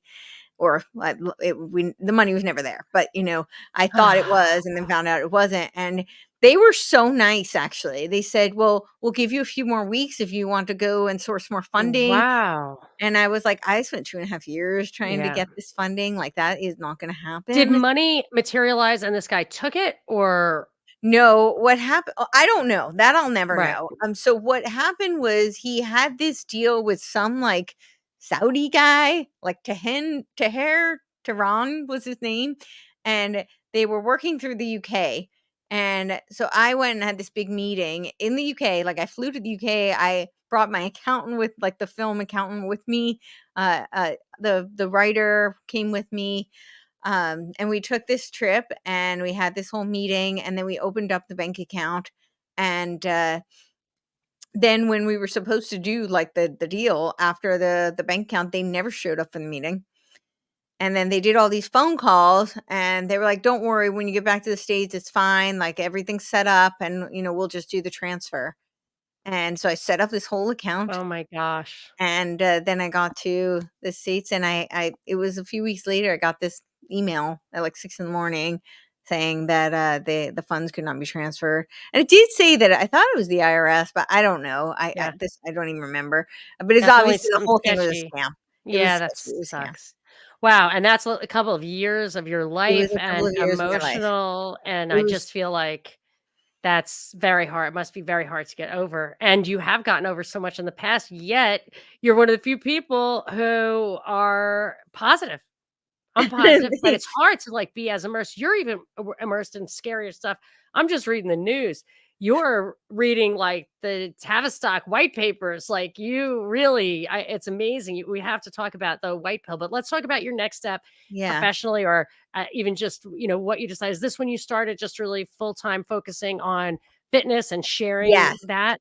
So that was right about at that time. So I 'Cause you took can control that. That would be right. something that, you're gonna get the benefits of that. Exactly. So I kind of started to walk away from I mean, I was really just demoral. I started another production company right after that with a friend of mine. There was another project that also did not get off the ground. It was called Princess Pooch. I just think that one had so much potential in terms of, you know, monetary rewards. Like it was, I mean, it had all of the, the hallmarks. Like it was a movie about a dog, and it had like the fantasy fairy tale. It was a children's film. I mean, it was really cute. And it wasn't like, it was actually just a children's fairy tale. It wasn't like dark like Disney or, Right, did the mother promoting. die in the first No, scene? she did not. Wow. It'll It never was an it'll intact never family. sell. It'll That's what never people sell. want. It was an intact family because that was what we were working on. We ended up parting because she really wanted to do horror films. My whole thing was I wanted to do family values films. And she, in terms of business, had a better idea because horror films are a really great Oh, business yeah. model. They're cheap to They're make, they huge sell right like now. hotcakes, yes. But And they're they have an really international market. I don't like them because they reinforce this culture of death, which I did not realize was so, so profound. And my mother would always say she always work against abortion, like pray to end abortion, go to the abortion clinics and stuff. Yeah. She always just focused on pray for world peace. She means it in a real Yeah. way. And then in her last days, like she was totally opposed to hospice, and I realized that she just had a real moral problem with euthanasia, even to relieve profound suffering. So someday I'll tell you about like her last couple of days, but Yeah. she I was just definitely want to hear really it. really She opposed to sounds that. amazing. Yeah, and it taught me lessons. She wouldn't, like, tell you, like, "This is why." Right. She would just say, "I'm not doing that," and that's when we were praying for her to not suffer, and she said, "Don't pray that I don't suffer because I might suffer, just pray that I can take it," and then I realized what she was saying Mhm. was, "I'm not don't give me, like, the button to push. Do not give it I don't want it. I don't wanna be tempted. Don't, Yeah. don't." And I realized, like, even seeing her through to the end, that like, natural conception to natural death is it's such an important uh connection to life, to each other. Keep your feet on the ground. It's like I didn't care about chemtrails at all that time, you know what I mean? I didn't Yeah. read the news, I didn't care. And that I realized was like where, and I've always thought this, where the powers that be are so wrong, is that they just don't understand the animating force of humanity. And they maybe they do understand it because they want to break that bonds down. And I feel like, and I'm not telling people like don't press the button, don't do hospice, Right. don't, I mean, because that is such a personal situation. I would Right. say think about it, Yeah. don't rush into it. But I really learned so much just from that. And then I started to understand what she meant about the culture of death. Yeah. And I started, and the horror movies and like really gruesome bloody scenes, and you'll be watching a regular show and they'll just make it totally gruesome to get you desensitized to it. So Yeah. I'm opposed. I don't like it. I don't like it from a like a really cultural moral I get it. point. I've yeah, and I think I felt very similar. So I really wanted to do family values films, and so we ended up parting ways, and we're still very good friends, but we realized that it doesn't make sense to continue the business venture. But that wasn't the next one that I was really working on was Princess Pooch, and didn't get off the ground. And so at that point I was pretty demoralized. I had Yeah. picked myself up after the whole his name was Phil, but after that whole being scammed and being completely devastated with because that was my baby. I mean, it was such a personal piece. Were you going to play I was the yeah, love I was interest? yeah. So, I mean, it was such a personal piece. At Is it this too point, late? I think I'd be too old to play her, honestly, now, but, There's nothing uh, wrong with, I mean, you could adapt it to yeah, being I guess just so. a little Yeah, bit older.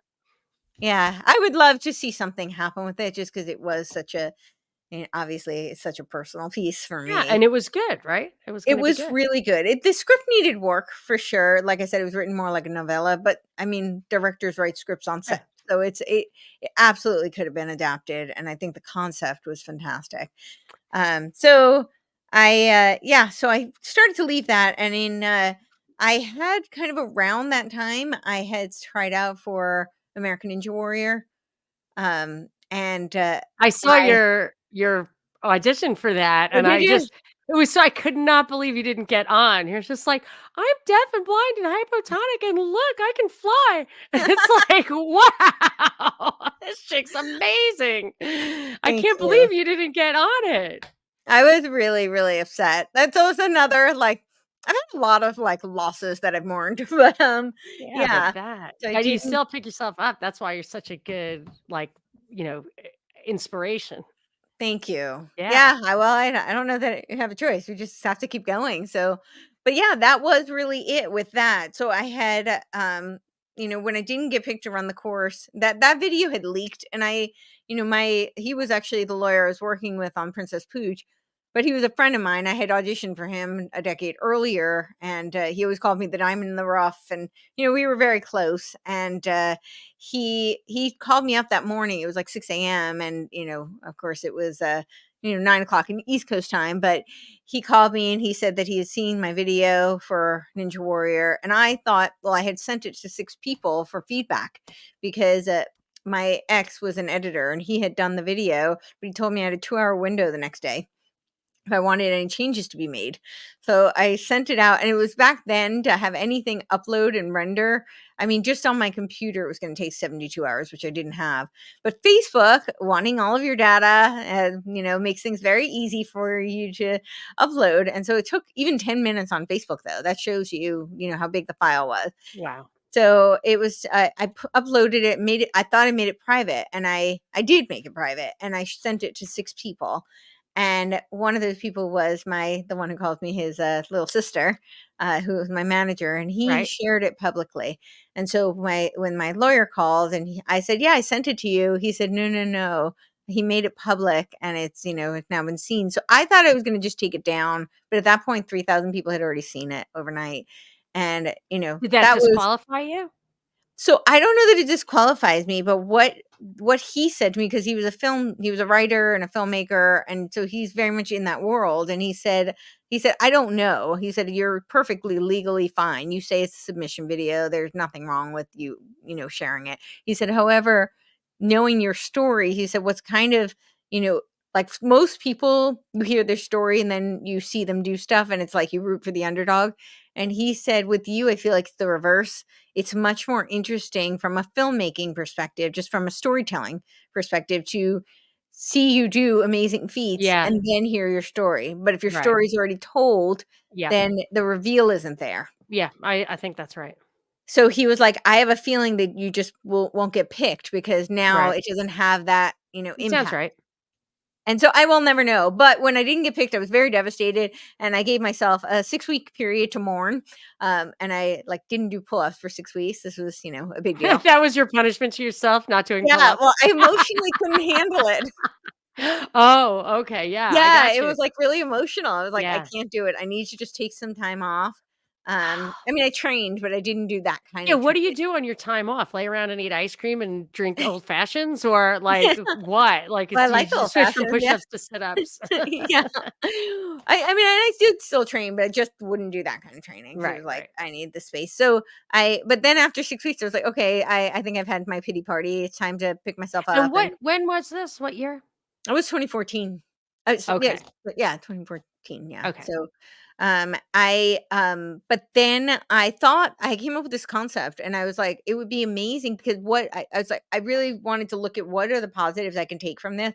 Because, you take hard lessons from life, but those aren't always the most motivating, and, they don't help you propel forward always. So they're important to learn, but I really wanted to look at what was something really positive I could take from this experience that would catapult me to, move on with my life.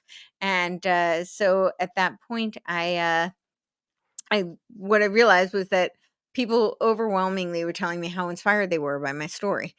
And I was like, well, I don't really find me all that inspiring because, I live with me day in, day out, and I find Mhm. me kind of, annoying. But I was like, wouldn't it be awesome if I had a conduit, like a show for athletes with disabilities. It could Yeah. inspire the audience and they would feel rewarded and vindicated. So I started interviewing. I had a couple of friends who were athletes with disabilities. And, I started reaching out to others. And, just I was very immersed in that circus community at the time. Doing like acro yoga, and I started doing the silk so that I could train for a ninja warrior and work on my grip strength. So I had outreach in that community, and I started talking to them, and I realized like most of them did not move because of in spite of, they moved because of. And that's where I came up with my premise that all human beings are designed to move. The ways in which we do are unique creative expressions. And so I that kind of shifted the premise, and I started the show called Whim What is Movement. And it was really just like people's stories. What kind of a show is that? A YouTube show or what? So it was a YouTube show. I have no access to it now because YouTube has taken down my channels, and that was actually a separate channel, but I can't get into it because they recognize the IP, and it doesn't seem to matter what computer or what phone. I can't seem to get into it to even take down those videos. And not all of them were put up because I obviously couldn't, But continue to there's nothing release. controversial about those. It's just what you did It's, later. yeah. So let's talk about Yeah. 2014 to 2020, try to get Yes. that in Yes. now, and we take another like pause, and then Yeah. we'll talk about because I have a little funny comment about that. But let's talk about Oh, that yeah. just briefly, that 2014 to 2020 period. Hmm. And then we can take an actual break if you want. Okay. Yeah, sure. So I then started doing more like fitness related stuff. So I was working on that show Whim, and then I started like I had my personal training certification years ago. I have a ridiculous amount of trainings. Like I was did real estate in New York, like I did e-commerce. I mean, I've got a lot of certification. I So love certifications and credentials. I love it. Like if you've got nothing to do or you've got downtime or you're like depressed or anything like that, I just yeah, find that to go, some people get tattoos. I like to get, yeah, certification. certification. I just think, and it This is makes you why feel we're good. friends. Yeah, and it doesn't go away. Like I always thought my sister lost her job. I was like, you should get an insurance license. She's like, Yeah, like insurance? why I was like, not? you could sell insurance online. She's like, why would I want to? I was like, well, you probably will never get to do it. But if 6 months from now you still don't have a job, you're gonna be able to make some money. I mean, that time is gonna pass anyway. And Right? like, yeah, and then like 18 months later, she didn't have a job. It's like, you should get an insurance license. Well, so Yeah. I had my personal training certification. I had let it lapse. But it was something I did a little bit here and there in New York. I mean, I did all sorts of, like I said, personal styling. I did actually staging for when I had my real estate license. The more fun thing to do actually Mm-hmm. was to stage the sets for open houses. I did a Mm-hmm. lot of like interior design, that sort of thing. But anyway, so I started CrossFit, and I fell in love with that, and I was like, "Oh, I should get my CrossFit certification." And so I did, and then it really was kind of random, but I knew the owner of the gym, and like the 5 a.m. class, like coach didn't show up, and I lived really close, like it's Joie. And I told him, I said, I happen to have my L1, your CrossFit One certification. And I was like, if you ever need somebody to fill in, like I'm happy to do it. And so that led to me working as a CrossFit coach. And then I ended up working in a couple of another gym and doing some, personal training. So really that kind of became, yeah. But are you muted? I think you're muted. Yes. No, you're still muted. I know. Yeah. I've clicked it twice. I'm wondering if you can see a picture in the comments. No, it doesn't Oh, look like it. So I'm going to just show you a picture and okay. ask you if this is from your CrossFit days. That's Oh, amazing. okay. We just went through like my life story. Well, no, we didn't even get Oh, to the good part into yet. now. I think that's actually pretty recent. I mean, Yeah, I think that's it's like crazy for someone who's high. Look at that. That's just well, thanks. crazy. Yeah, that was July 4th, not I think last year or the year before? It's Yeah, that was really ridiculous. recent. I mean, But that yeah. you were ever considered hypotonic, it's like crazy. Yeah, So, okay. anymore. So Yeah. you had CrossFit, yes. Yes. So I was coaching CrossFit, and that really kind of consumed my life. I mean, I ended up working, like the 4 a.m. shifts. I was working the evening shifts. I was training clients in between. Was Um, that costing you money at this point, or were you actually making money? Because a lot of I this stuff sounds like you weren't making money, but you're putting a lot of Yeah, effort in. I was putting a lot of effort in. So I wouldn't say I made a whole lot of money doing that. I mean, it was supplemental, it got me by. Training clients makes a lot more than coaching CrossFit, Right. obviously. Okay. So training clients was, yeah, that was helpful. But yeah, it's a lot of time. Just the driving in LA, because one of the gyms was in Los Feliz and then one of them was in Santa Ugh. Monica. And then in rush hour traffic. It was Yeah, it was a lot. And so at that time, I was also very engaged in the aerial world. So that paved the way for me to start. And then right before COVID is when I was really starting to book speaking and performing for aerial. About, like, just about your fitness stuff, like, generally, Well, specifically, I would my motivation, what my was it? speech was motivational, but my speech was really about movement as a metaphor for life. Got it. So it was really centered I was using my story as a testimony, but it was really centered around how, I wrote my college application essay was my life began as a series of challenges, and since then I've continued to seek out emotional, mental, physical, spiritual challenges to surmount. And I think that really is true, but all of us are, faced with challenges. That's life. And they look differently for each of us. That's our unique path. But I think that having something so concrete, there's just it's like the example of just like doing a push-up. A lot of times when I would work with especially female clients in the beginning, a lot of them couldn't do push-up and they would think that they could never do one. And then you just take them through the progression and they're able to do it. It's so incredibly empowering. And it's something, it sounds kind of simple. It's just like this one, physical task, but sometimes it's even just completing the workout that day. So I just realized that I know for my own life, and I used my life story as a testimony for it, but it was also just working with others and working with clients and then working with, even the ninja community, watching that. You can see how applicable it is to other areas of life. Is this speech available? Do you have it as a video, or did you I never do. record it? The only recording I have, I think, is a really recent one. It was back in I don't know, I think it was 2 years ago. Uh I did an event with Jay Dyer, and it really would have made sense for me to go first and him to go second. He was really funny because he said he was like, so all that like hope and inspiration that she just instilled, I'm going to take Oh. all of that away and give you all the Oh, that is a shame. That does stink. I hate that. I hate when just like, "Oh, if I only had it to do over again." But I'm sure if you just show if maybe you can give me Yeah, and I mean, I he can put was in the show wonderful. notes. I don't wanna say, I mean, he did a phenomenal Oh, job, yeah, no, and he's you hilarious, so don't it wanna was follow funny. that. Oh, no, he was following He you. followed Okay, me, and he did it because I wanted to I do a live stream for mine, and he did not right, want his live streamed. got it. So we reversed it, like, so he went after me, Mhm. but it was just kind of funny. I mean, because Yeah, he's a comedian, so he's like, "Well, yes, all of that hope, yes. yeah, so get ready for the doom." Mhm. But it was very we I think we did a great job of making it relevant, like, Yeah, connecting the 2, because really my whole message is just about taking personal ownership of your health, personal sovereignty. And, I feel that in a lot of ways, that's what I did through physical yeah, training, and that it was able to carry out to other areas of my life. So that's really what I spoke about. And the aerial is just to show people what's possible when, nobody thought it was. yeah. So I just did combine the two. And then he did, like a speech all about the elites, but I do have that video. So yeah. Okay, so let's call this a break, Okay. and do you wanna actually take a break? I we can. I'm good. Either No, way. I don't need to. Okay. Okay, so I'm gonna write down 5311.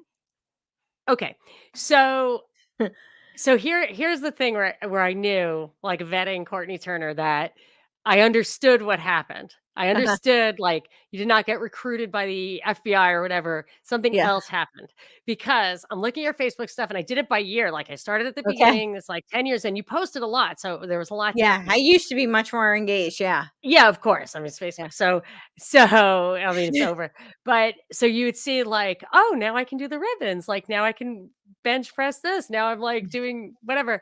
And it goes, and like at one point it's like, if you were a puppy, which puppy would you be? And then, like, halfway through 2020, it's like, masks don't even work. And I was like, "Oh, I see what happened." And then after that, it's just like, "Oh my gosh, can you believe this? Can you believe this? Can you believe this? Oh my gosh, it's not even true. Oh my gosh, look at this, look at this, look at this." And just like, you just see like the scales fall from your eyes and you're just like, "Well, I'm just not having this."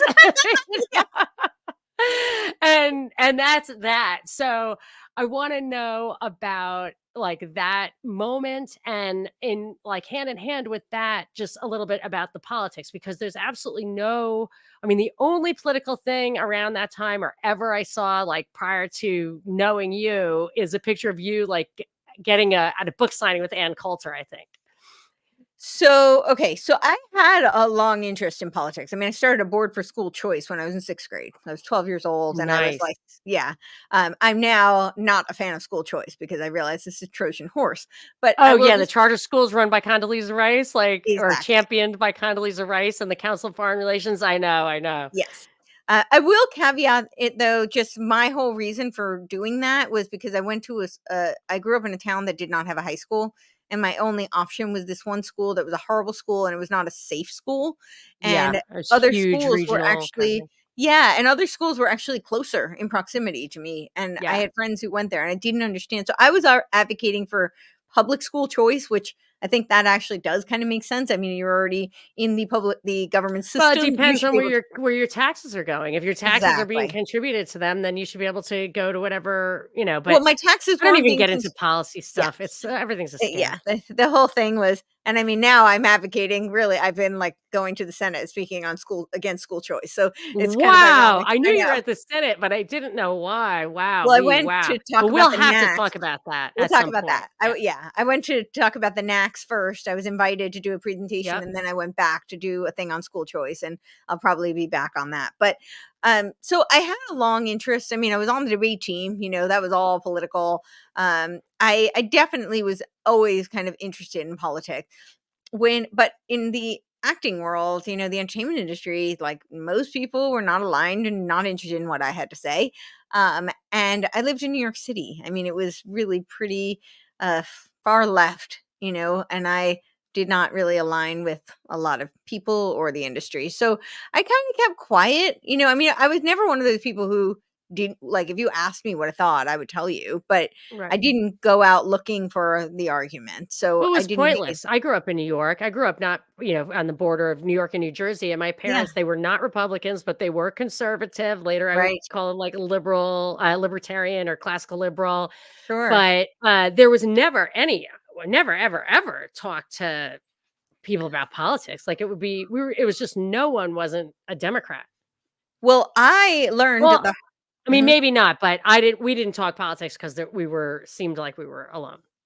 Yeah, well, I learned really the hard way because I remember as a kid, my dad was very vocal. I mean, I grew up listening to Rush Limbaugh on my way home from school every day. My dad came to pick me up from my friend's house in Cherry Hill, and it was a far drive. And they, of course, just wanted to be nice and like welcome him after he was now going to make another drive back home. And my dad gets into a whole conversation about Clinton. And they actually came to me and said, "It is time for you to go." And I was never allowed back. So, yeah. Wow. So, I mean, I learned pretty Wow. early that, like, that might not go over quite so well. I actually got, penalized academically. I remember, in history class, it was the first time that I confronted a teacher about Oh, it. I'm I not think I've told you surprised. Yeah. this. Yeah, where, I got a B minus on a history paper, and there was no red marks on it, like, at all.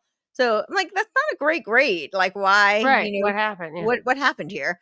And, she said, "Well, you didn't praise Fidel Castro." And I just, like, word vomit. I'm like, "He's a murderous dictator. What was I gonna praise?"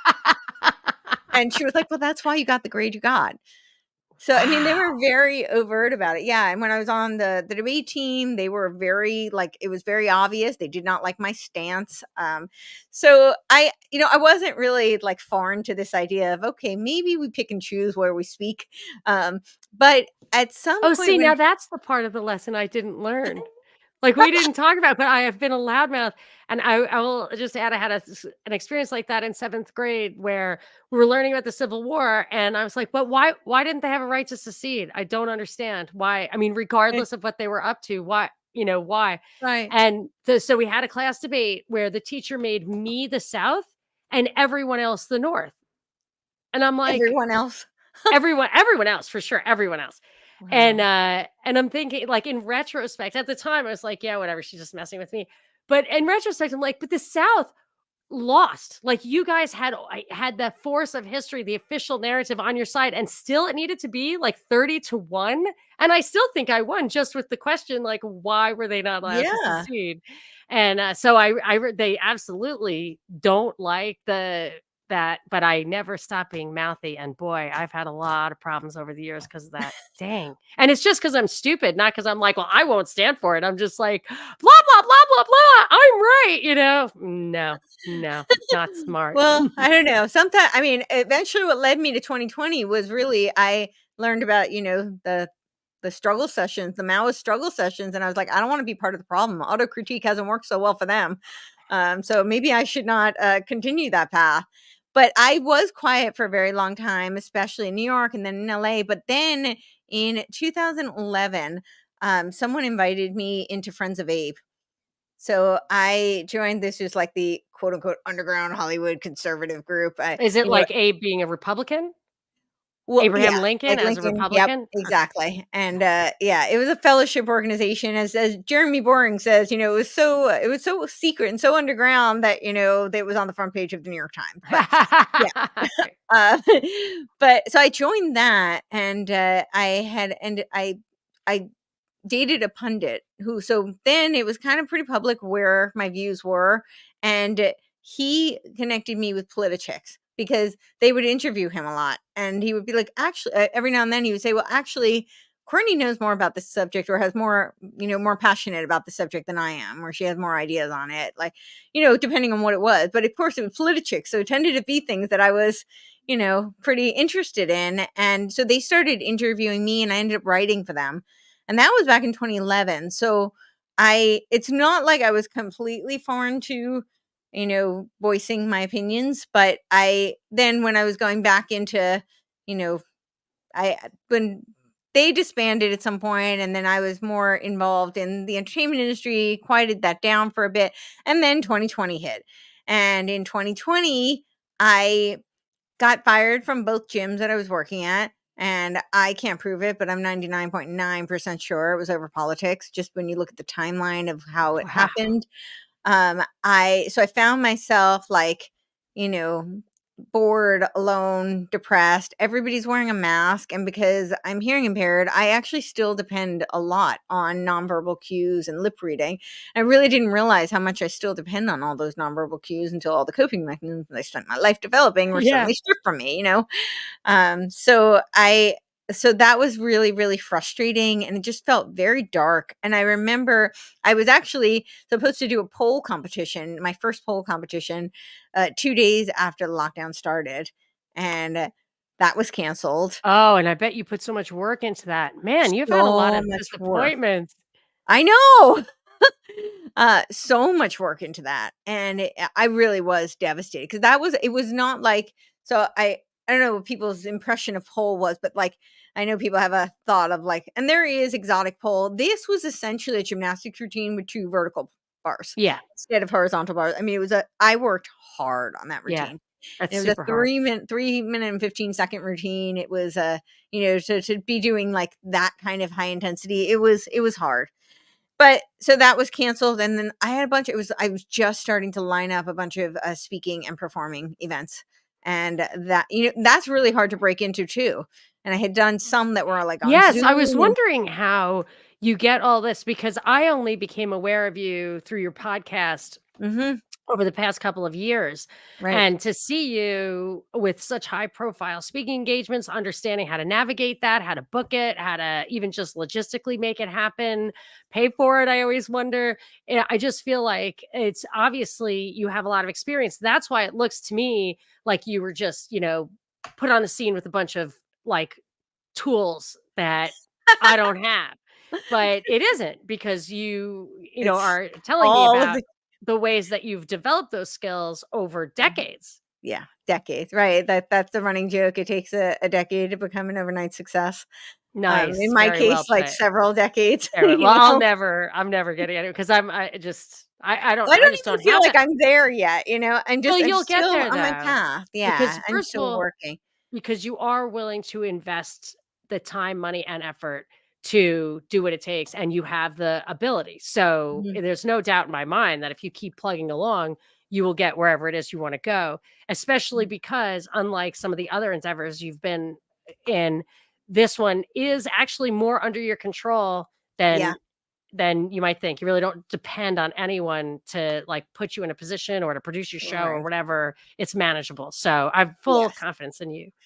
Thank you. Yeah, oh, definitely, for sure. But I did Yeah. wanna understand, like, where you got the skills that put you in that top tier position, and I feel like it's just been a long journey, It's and been such so a long journey. so Mhm. you got those Yeah. opportunities to speak, but you couldn't take them up Yeah. because they were And canceled. I will just add this, it's really interesting because I've looked at this over the past, like, year or 2 with the podcasting, and it is really just interesting. This is when, you know, it your, like, worldview does kind of get, like, impacted because I feel like it's hard not to think that there is some kind of a creator, there is some divine force. Because when I look at my path, it's like they all at first seem so disjointed. It's like, an athlete, psychology, philosophy. I mean, all these things look so disjointed and disconnected. And then you look at what I'm doing now. It's like all of what I did paved the way for what I'm doing now. You know, as much as, I like Uncle Ted's writings, and I feel like technology is going to destroy humanity or at least our souls.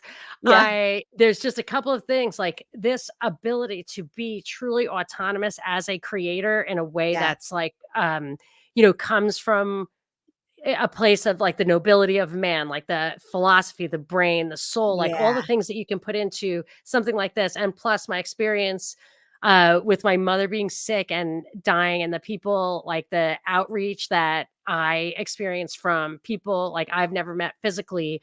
But I Hmm. was just like, wow, there are a lot of like really good people who truly love us.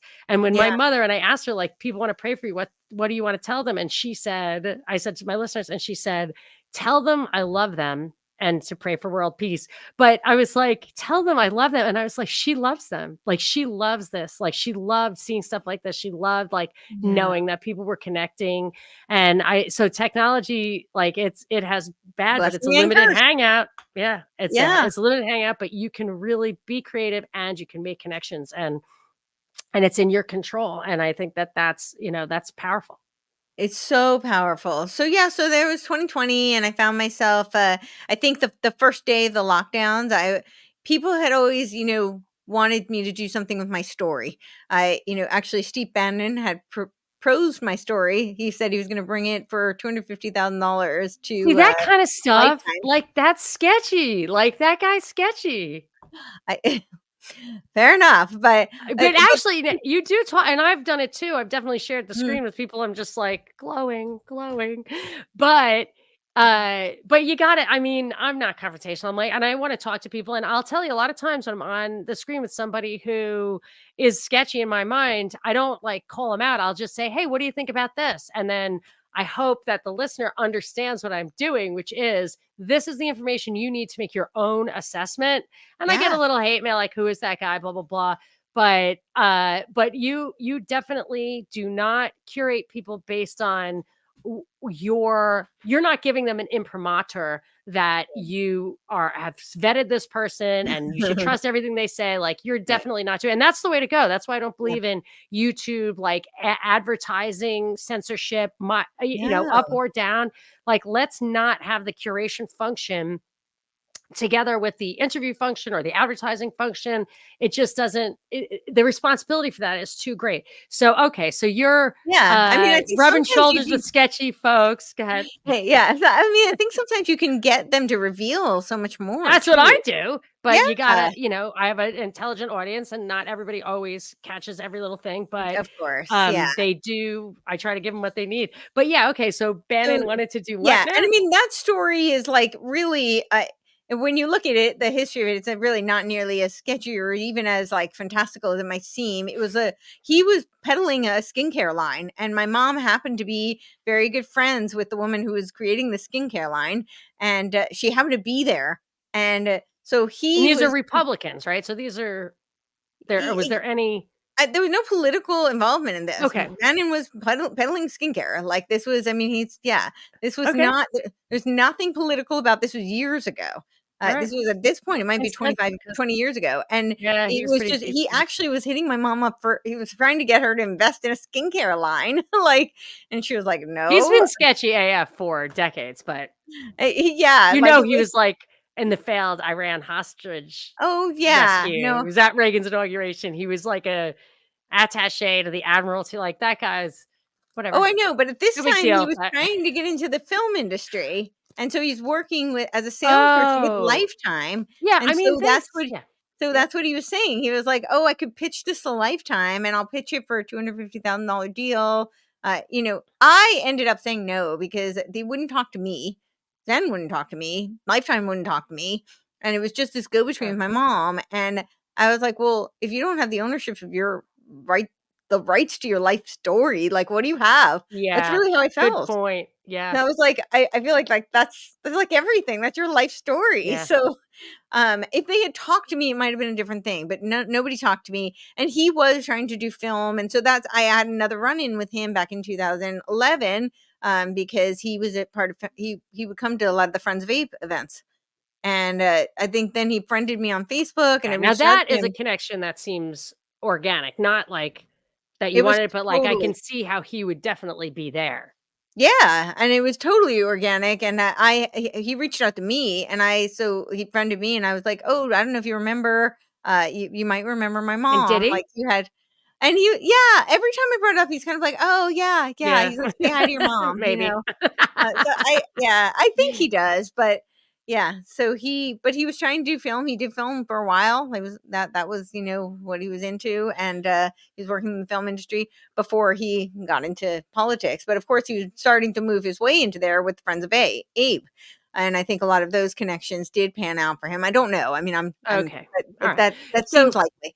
So yeah. so then I was going to write, and I just found myself too depressed, and I had a beautiful white screen staring back at me at the end of 10 hours, and I realized that To was write, not like, a it. blog or No, I was gonna start writing my story, but I've Oh, never okay. really been able to do it because it felt like I am gonna start writing. I've already outlined the chapters. I am going to start writing a book, but it's not my story. It's something else. Um, so I'm gonna start pulling back a little bit on the frequency of podcasting so I can make some time for that. But but at that time, yeah, I was thinking my story, and I just have not been able to do it. I think it's just it's too hard for me. It's too close. It's too personal. It feels like, I don't know. I'm not ready yet. But I ordered 11 books that day, and I decided it would be a great opportunity to read. And so I started reading, and the more I read, like, I started sharing some of my thoughts and mostly in, like, stories on Instagram, but people were arguing with me. And then I started posting, like, medical journals. The masks were really driving me bonkers more than anything. I mean, the lockdowns were awful. I mean, I would go like an hour and a half to drive to go for a hike so that I could see a friend's face and have a conversation. Um, and I had, like, clients who wanted me to train them on Zoom, and I was like, "This is absurd." I had a couple of speaking events over Zoom, and I was like, "This is just like, it is so dehumanizing. dehumanizing." Yes. So that was really frustrating, and yeah, so people started suggesting that I start a podcast, and yeah, like, the idea of it really terrified me, and I knew nothing about podcasts at first. So I started doing some research, and then it dawned on me I could have naked face conversations even if it was through a computer Mhm. interface. And Yeah, oh, that's super fun part of it, but so yeah, what was the transition point between what please correct me if I'm wrong, but yeah. I would describe, let's say you were a conservative Republican, and then what? Or have you always been a classical liberal, and it just it's not you who've changed, but like your understanding of the overlays from conservative to Republican to libertarian to truther to whatever. Like, tell me about your relationship with Yeah, so my politics. father was definitely I didn't know it at the time, but he was like a hardcore neocon. And I think I grew up being told he was a conservative Republican. But in hindsight, he really, and so it's interesting because when my dad was getting sick and he was much older, and I was starting to get much more through Friends of Abe and writing for Politichicks, I started doing, and actually that taught a lot of skills too. Anne Marie, who was one of the founders of Politichicks, she taught me a lot of those, like, just really simple things, like this is how you hold the microphone, and like, with I wrote some articles for them, but I did a lot of on-site interviewing with them, and she really did take me under her wing, and she's just wonderful. I love her so much. Um, So the neocon thing, it seemed to me, and I grew up in New York, in I've told you this before, the most Jewish county in America.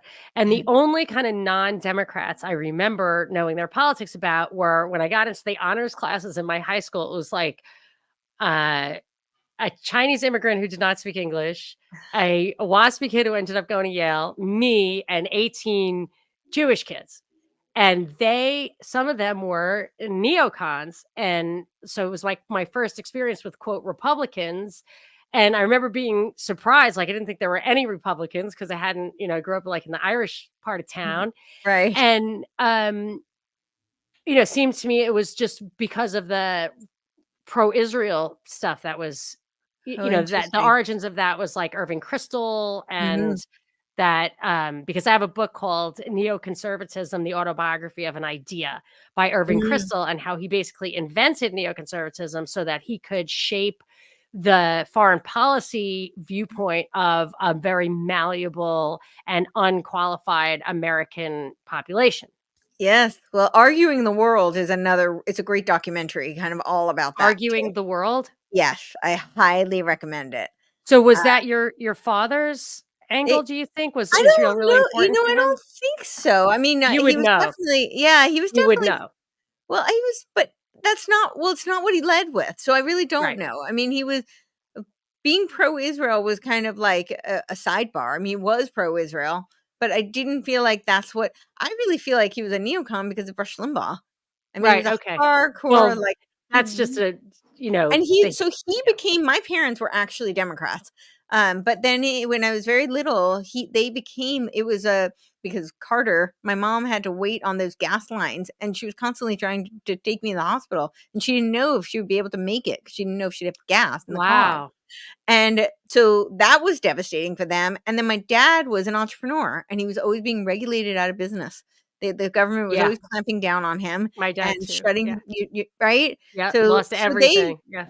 my mom said that they were like, "Well, we're gonna take a crazy shot on this, wild card Reagan and see if that's any better because it can't be any worse than this." You're right. Uh, so that really was, and then yeah, I think he became a hardcore Rush Limbaugh fan, and so he followed a lot of these, and a lot of these media personalities really were neocons. I mean, Yeah, it may have been the Bush era, so later than I'm remembering where it became a single issue thing. yeah, I Where the think neocon Republican thing that was about Israel was a Bush era, right. not Reagan, so I think it's a little bit later Yeah, than Reagan really maybe wasn't I'm so much yet. Yeah, yeah, maybe I'm not I think remembering that Bush right. was. But, I mean, that wasn't, like, the thing that was discussed most often, in my home. It was Right, yeah, I yeah, know that seems valid, and I think, yeah, that's different from the single issue voter thing, and yeah. yes, the Rush Limbaugh, like, I what I mean, I always think he say did a lot of good, but yeah, he was what I always definitely say a is neocon. half the time I disagree with him, and the other half the time he's lying. So, with Rush, like, half the time I did agree with him, but I knew he was just saying that to get people like Dennis Prager out here is like that too. It's like half the time Yeah, I feel that way about Dennis, yeah, unfortunately, he's yeah. got so much great stuff, and then he comes out with things that are like we've You're just just like, "No." uh so Yeah. yes, but So Rush, and when I went into radio, the coach, one of the coaches asked me, is like, who's your favorite talk show host? And I was like, I don't really listen to too much radio, but Rush is obviously brilliant. Like, and An I tell icon, my yeah. kids, he's one of those examples like Nirvana, where the creator of the genre is always has been, always will be the best. Yes, Maybe yes. I'm wrong about Nirvana, but I'm right about Rush. I'm a Nirvana fan, so I'll take that. But yeah, so but it was interesting because my mom had made a comment that when much later on saying, "Well, you're actually a lot more conservative than your father," and now I kind of realize why she's. I don't think she knew why she was saying that, but now in hindsight, I realize because really he was a neocon, which really isn't conservative. But so I don't know. I thought when I started my podcast, I really started off as very much like a Republican, thinking I was a conservative, and I Who had did this you mind. like as a politician? Sorry. At that point, like, did you like somebody? Who did we have I don't fighting know that for I've ever liked got it. anybody, but I Okay. will tell you, I campaigned for Romney, and that was I really, although he was better than Obama, I will say, or maybe not. They were both pretty awful. Whatever. Yeah, I don't know. I'm That's not- definitely a shame moment, but What difference? The only thing is that good for him, he lost because he's probably not a murderer now. right. He would have had to have become a murderer, which, you can't wish that on anybody. No. So, I mean, I don't know that I liked anybody, but I went into it thinking like, if we just get the right people in office, we can fix this mess. And Ron Paul? okay, so Ron Paul is really interesting because, and knowing what I know now, I know how deceived I was about Ron Paul because I really liked Ron Paul. And I remember when I was in New York, I was seeing a guy who was a huge Ron Paul fan. He's wrong about almost everything else, but he was really right about Ron Paul and the New World Order. Like he got all of that stuff. He was total conspiracy theorist. He loved Alex Jones, and but he was really far left on most things. So it was weird. He was like a It's Bernie Sanders impossible. kind of Yeah. Occupy Wall It Street just guy. is impossible to pay for everything and still have freedom. Exactly. Yeah, I tried to explain this about the school Yeah. choice argument, but yeah. If you got free healthcare, they're telling you what to put in your face. Right? Totally. Yeah. So it didn't make sense to me, but he kept telling me about Ron Paul, and so I started looking into Ron Paul, and I actually really liked him. But my dad kept telling me, "Oh, well, he's great on like fiscal matters and a lot of things he has right, but his foreign policy, he's just Looney Tunes. I mean, he's an That's isolationist." exactly what they would say, literally crazy. Yeah, At my and I radio mean, show, people used to screen out Ron Paul supporters as callers. I was like, "They're the only interesting people, like, at least they'll give you an argument." They couldn't right. handle it. Well, and I'm like, now that I've done the research on Tavistock, I'm like, they literally, just like the term conspiracy theorist was weaponized by the CIA in document 1035-960, Tavistock weaponized the term isolationist Right. because they didn't And then wanted he to would get Americans to engaged in the First World War. yeah, and then they would say non-interventionist. Now, the original term, which George Washington, I think, used was he was a continentalist, Yes, yeah. which is the Which makes only it's just rational. That makes a lot of sense. I mean, you would like to have your borders be allies. I mean, that kind of makes sense. And that was an interesting point actually, it's total tangent, but that was an interesting point about in the Putin interview because he said, we share a border with China. So, yeah, that was a very interesting point that he brought up. But yeah, Right. I think, Washington makes sense. Continentalist does make sense. Yeah. But yeah, so now in hindsight, I think Ron Paul was on the money. I think he was fantastic. I think he was really, really right. And I think that's why they had to criticize him and ridicule him Well, and that's find why something to, they yeah, had to hijack his zeitgeist and give it to Trump. yep, They exactly. just they gutted it of the And Trump is content. not It was Ron so Paul. He's powerful. really not. He's Uh, not he's not I mean, I'm not, criticizing. I love MAGA people, they have their heart in the sure. right place, and he definitely was permitted to Yes, bring them all together, whereas Ron yes, Paul won Iowa in 2012. He yeah, won Iowa in 2012, and that was not revealed until after I the know. RNC. So that just, makes me sick. And I've seen people like, oh, he flashes the Mason son, his wife's a Mason, which means he's a Mason, whatever. Women By can't their be Masons. I don't know, but it doesn't matter to me. Like, I understand the highest level of Freemason thing, but I'm just saying by their deeds, you will Yeah, know them. Like, if he's right. a limited hangout, he's the greatest limit. He's the greatest limited hangout of all time. If I they agree. have to give us, if their limited hangout is we need to restore the Constitution, I will take it. I Me will too. take it. Yeah, I'm And with you. I'm yeah, with you. so You can say whatever you want. You have to be more specific than like what I don't even know what the signs are. I I don't can't e even do. I yeah. think that's the Longhorns. What are Oh, the UT? I can't even remember.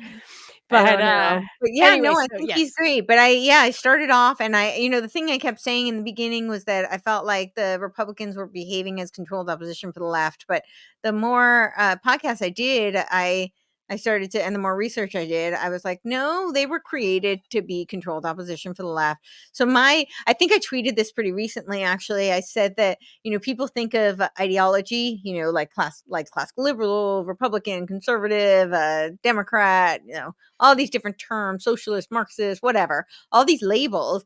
And you think that they're philosophical constructs. And to be fair, they have some philosophical roots, but philosophical thinkers often aren't exactly 100% aligned. It's much more nuanced. And I think what happens in practical application more often than not, what I see is it's just target audiences for marketing. And that's really what I'm seeing. So I want you to expand on that a little bit, and I think it Yeah. may fold into my silo idea. Like Okay. they just have silos, and you can do Fox, you can do CNN, but you can't always have the Fox. You can't. Some ideas are okay for Fox, some ideas they don't allow on Fox, and the same thing for CNN. And I've actually seen that in writing, where like writers have said, like the CIA vetted my book. I feel like it was Alfred McCoy, and they said you can write this, you can write all of those things, but just not all in one place. Yeah, I think that's exactly right. But it's not just that. It's more like I think part of how narrative operations work.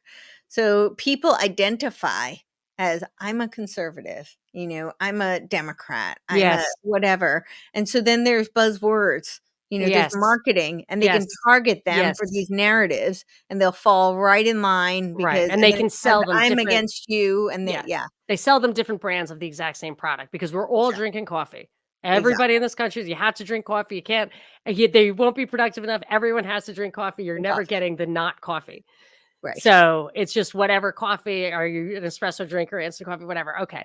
Yeah. So, I don't wanna get into I think I understand what you're saying. Yeah. Um, so I want to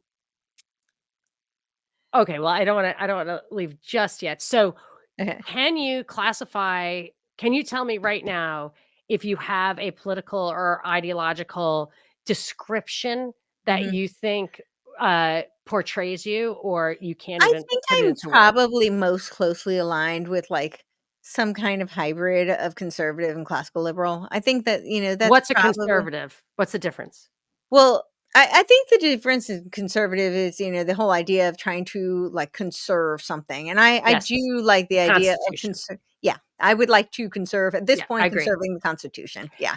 So Restoring it, yeah, that would be so mhm, maybe you'll appreciate an observation I made, which is when I was confused by this idea of what the right was or conservatives in yeah. England versus Oh, America, yeah, yeah, until I realized that in England, it's to conserve is to be a monarchist, yeah, which, isn't the worst thing in the world. I mean, there now it certainly is, but just theoretically, it's not the worst thing in the world.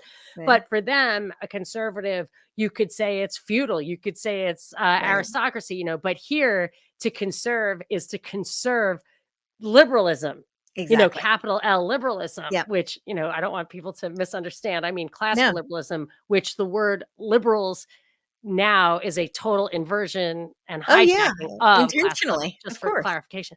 Okay, so I understand what you're saying, but I want to understand now. You decided to get into podcasting, and let's say that was, let's say, 3.5 years ago.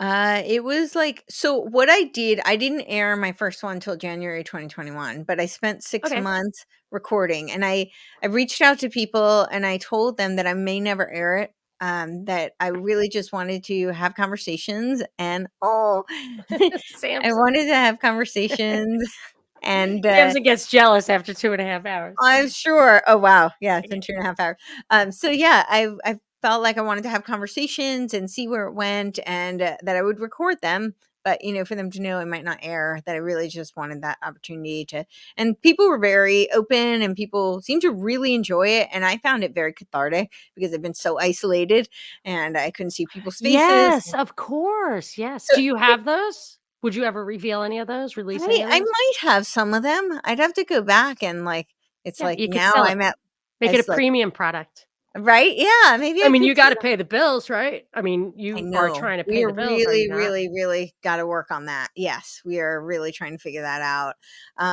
So yeah, I'd be open to doing that. And we are starting to do some like recycling the classics. So maybe that could be a way to do it. Those would be the old classics.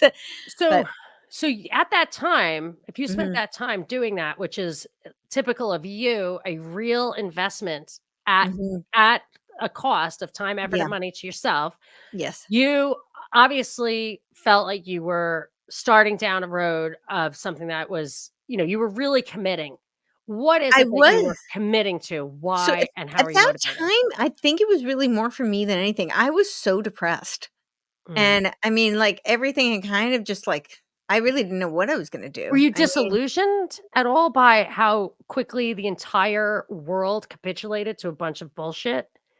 yeah, I mean, I remember at the time, and we're really not very close anymore, but she was like my best friend, and she had said to me, and it was over the COVID stuff. She just kind of dropped me, but she did apologize. She did admit that it was completely her Wrong. fault. Yeah, That'll that'll yeah, help. but she had asked me, she doesn't sound like you're like scared of this at all, like, and I said, no, I'm not. And she's like, why? And I was like, well, I just don't really buy it, first of all. But I was like, and if I'm wrong, I just don't, I have like a very strong feeling that even if this were legit, it's not the thing that's going to take me out. Like with all of what I've been through in my And life, like, regardless, live free or and if die. I it, mean, and that's what I said. yeah, I said, I finished with that. I said, and if I'm wrong, then it's my time. Like, but I'm not yeah. going to spend the You rest of can my only life do in your best. fear. Yeah.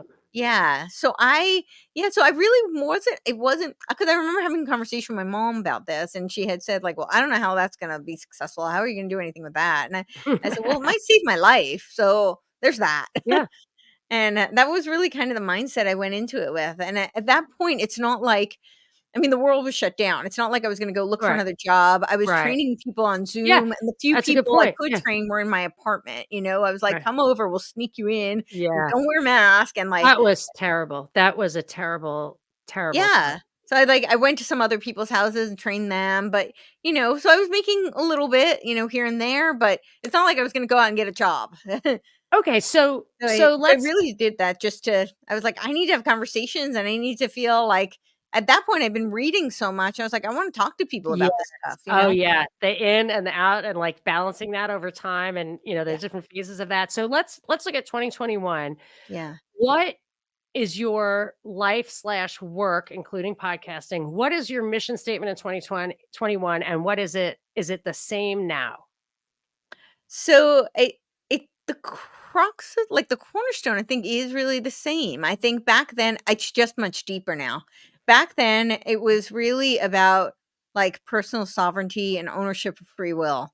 I felt like the free will of humanity is at stake. And and I still maintain that. I think that what we're in a battle of is not Republicans and Democrats. I mean, although I think they operate through them, but I think what we're in a battle of really is people who want to enslave humanity and put us into a transhuman leading to a post-human world that they control via like an AI hybrid mind that they programmed. And I think that the opponents are really the pro humanity people who recognize that we were endowed with free will. And I obviously people argue with me, well, some people don't believe that there is free will, and there's different, if you don't have a biblical worldview or an Eastern. But you know what, actually, I actually reject that, because I have really started to think about that. And when you look at how people operate, they operate as though they have free will. And so yeah. I just had to tell you, Einstein, I read Walter Isaacson, who's like definitely a fed, whatever, writes great biographies. Uh-huh. And, well, I should say, very readable biographies. And he wrote one about Einstein. And it was a few interesting things. I won't get into the real highlights, but one of the things I believe I remember from that is that Einstein was so sure there was no such thing as free will, he would not accept he predicted the downfall of quantum theory because he said it would imply free will, which of course I think it does. Yeah, I think so too. That's So, isn't fascinating. that interesting? And even if it's not now, where would I get that thought if it wasn't really actually that I read it from him? But even if I'm wrong, it is an interesting concept. But yeah, I'm under Yeah. the impression of that. So here's a guy who thought there was no free will, but actually led him to probably wrong answers, which is a good way to Yeah. your thesis is incorrect. Yeah. Wow. Well, I think there's a lot of questions about Einstein, but, um Oh, yeah, I could get into it, but we yeah. there's like 15 things I've written down that we're gonna get into at another Okay. time. Awesome. Yeah, so I really the only difference now is just that I've gone much deeper, and I think I was a lot more superficial in my early, my early podcasts they were more politically oriented. I'm less politically oriented now because, ironically, my podcasts were more politically oriented then. Now they're less so, but I've actually taken more political action. Like I've been to the Senate twice in the past month. So I've actually Interesting. gotten involved in more specific kinds of things, but I don't have a lot of hope in the political system. So, Yeah. and I've I'm been much more interested in like geopolitics, philosophy, the broader scope of, yeah. Yeah, I may come full circle on that as well. Like as an anarcho-capitalist for so long, and I now a philosophical agorist and all of that. Like I just don't really, like I said earlier, like I just don't get into the policy stuff too much. But I do think if there is something specific that Yes. you have mastered and you have a forum like you do, or even if it's in your local town and you can make Yeah. that difference, I think it's really worthwhile to do that. I Because find local it is where it's at. Yeah. Yeah, and or even if it is something big and national, but you happen to get a spotlight on it and Yes. points out the flaws in something like school choice or the NAC thing, that natural asset Company. Yeah. companies. Yeah. So, and just calls attention to it, it can awaken enough people that the powers that be have to stand down for the Yes. moment. So I do Exactly. think that and that's Well, real we did it. power. So Yeah. yeah. Yeah, so that's real power, and, I think it's worthwhile. For me, I think my natural skill, I feel a little guilty about it, but, like, this just daily news analysis where I'm like, "Oh, it's probably gonna take people a little while to figure this out, but I'm telling you right now, pattern recognition, I think Right. that's what this is. Hopefully, you guys can do something with it." I feel a little lazy, like I'm just blah, blah, blahing, Oh but no. the I geopolitics are very fascinating. Yeah, no, I think it's great. It's not my skill at all. Like, and I think you're great at that, taking like the day-to-day stuff. I don't find it as interesting, to be really honest. For me, it's like whenever I talk about day-to-day stuff, it's usually to draw it to the broader like historical context, the kind of how did we Absolutely. get to today? Yeah. What what fascinates me about it though, and I'm not sure it always, translates actually, I did a show yesterday about the guy Ecuador. I don't know if you Uh-huh. know anything about the president of Ecuador. No. Oh, the guy, he's like a glow stick. Like he's, a glow stick figure. Okay, Um, yeah. but anyway, so it was just so fun to like pull that apart. And what I love about like I read the Wall Street Journal and the Mhm. propaganda cues are so blatant. It's so like fascinating to me that the smartest guys in the room are reading this newspaper to see what it says. Right. And, that's just very fun for me because I find it like so laughable once the scales are pulled from your eyes and you just like it's Yeah. like somebody sent out an old moon like an old spacewalk thing that was on like Eyewitness News, and you Uh-huh. can practically see the strings like holding stuff up. Like it's so hilarious. Like you almost see the boom, and it's just so absolutely preposterous. No wonder they lost all the photos. Right. So I do think is a way to stay informed but upbeat, Sure. which is so Yeah. critical to me. But yes, I agree that that kind of like deep analysis is way more fascinating. But with your like the geopolitics and the Tavistock stuff and the like the very big picture agenda items and of course the true Yeah. power of the true nature of power on earth and the Sure. universe, but because you bring to that so much of that of the philosophical underpinnings Right. that they are building their plans upon. Yeah. That's what people it's like psych experiments that I think they've been doing for 100 years, Yeah. and, their ideas of, uh, the existentialism or whatever it is that Yeah. that drives them, which is hard for, like, a Catholic girl from, Rockland County. I'm just like, but Jesus, like, aren't we just trying to be good? Like, I want to go to heaven. So, like, that's not where they're coming from at all. And it's very No. hard for me to really see into their psyches, which I Yeah. think is what you do and adds a ton of Yeah. value. A lot of people try to do what you do, I think, and just the volume, both the breadth and the depth of what you accomplish it's hard to believe it's just like a one woman show. And I know that it isn't. I know No, there's a man behind the woman who helps it so much, and what a he lovely does. person he is.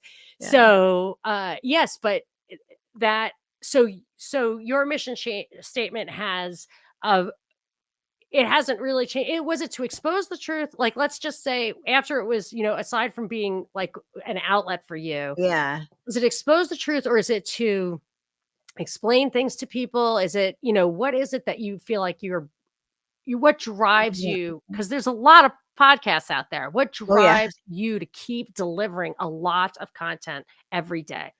Well, I don't necessarily say, like, expose the truth because I feel like I'm on a journey just like probably all of us are. So a lot of it is seeking and I'm hoping that in whatever I'm seeking and discovering that I can share that and that will shine a light.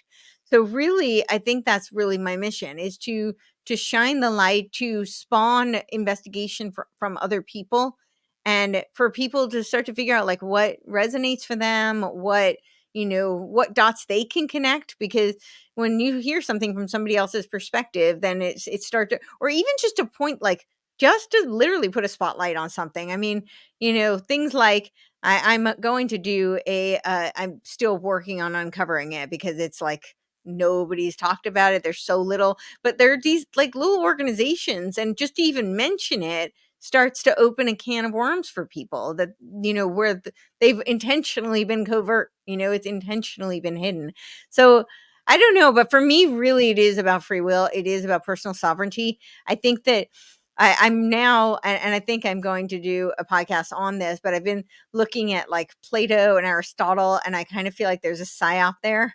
Oh, you're breaking my heart. And Sorry. again, the Catholic thing is important because I think of like the Middle Ages that the church, the cloisters and the abbeys and stuff were kind of a Platonic situation. And then Aristotle came in, I think maybe potentially to justify kind of capitalism or whatever. I don't know. But the church adopted. I'm a big fan of Aristotle versus Plato because I like the individual responsibility and that's if you have you have to have that responsibility if you're the one with the ability to act. Sure. So I'll just give you the really brief overview of what I'm thinking. So I think that Aristotle has been kind of like spoon fed to the yes, they were awesome. Has been spoon fed to the Republicans or the right wingers as being like very right wing philosophy Yes. ideology, and I think that Plato has been touted as like the father of communism, Yes. and I think it's a lot more nuanced than that. Yes. And when you really look at it, I love what Aristotle did with virtues, and some of his work, I very much subscribe to. But the reason I bring it up is because, in terms of what my mission is, I think of it, and people who think of Plato as being the evil, sinister father of communism might not like this so much. But if you understand where I'm coming from, I think what he was actually doing is he was working within this framework of these the parasite class that's been around for Mhm. millennia. It's certainly, I mean, back then it was the mystery schools that he, and the descendants of them, like the mystery schools were kind of the predecessors of this, parasite class that they were dealing with. A lot of what he had to do had to be covert because you couldn't rock the boat. I mean, these were the people in power, and times were very different then. We didn't have the internet then. They didn't even have the printing press really then. So I think that what he was doing was trying to create an academy that where there could be esoteric knowledge revealed, but through a potential meritocracy as opposed through bloodlines and rituals initiation. Very And interesting. I don't know, but so the reason I bring that up is because I feel like that's kind of what I'm trying to do is I'm trying to get people who are interested, who want to put in the work, who have the curiosity, who have the ability to start looking at things to connect dots. And, I'm hoping that by my shining the light, that will create some sort of a academy, if you will, of personally sovereign, yeah, people. So you bring in your philosophy background and also your art background, Mhm. which is going to be unique. The way I like to bring, math Right. into the language Yeah. part is I think that's maybe that left right Yeah, brain, totally. that is a unique thing. But so I'm interested in the Plato thing as a journey going forward. I don't have the foundation to Mhm, really use it this way, so mhm, maybe you can direct me. But so as a hardcore libertarian, anarcho-capitalist, all of that, mhm, like we are trained, and I think this is where it's subversive, is that we are kind of I look at the government, at the monopoly on violence and say, okay, it's illegitimate to the extent that it curtails our free will anywhere beyond where it hurts other people. But the older I get, the more I realize that, okay, yes, the government, the monopoly on violence doesn't have authority over my moral world. But, right, I do have a moral responsibility to I'm not gonna say my community, let's start with my family, and then mhm, start with my neighborhood, and then say maybe yes, my church or my parish, I do have that. Now what is that? It's unenforceable, but does that mean that I don't have a true responsibility like that? And that's where I feel like I maybe understanding Plato a little better will help me mhm, understand how those things interplay because that's the problem with the libertarian stuff. It's very easy to accept from a black and white point of view. You can do a lot of analysis, you can write huge books on economic theory, but right, without the surrounding, soul, yeah. you're going to have problem. It can be exploited. Well, and that's an interesting thing when you look at Plato versus Aristotle, because Aristotle was much more materialistic, just in his Yeah. worldview and his philosophy, and it was very empirical, materialist. That was his metaphysical background and or presuppositions, and um, So why is it the Plato, foundation of the Catholic Church?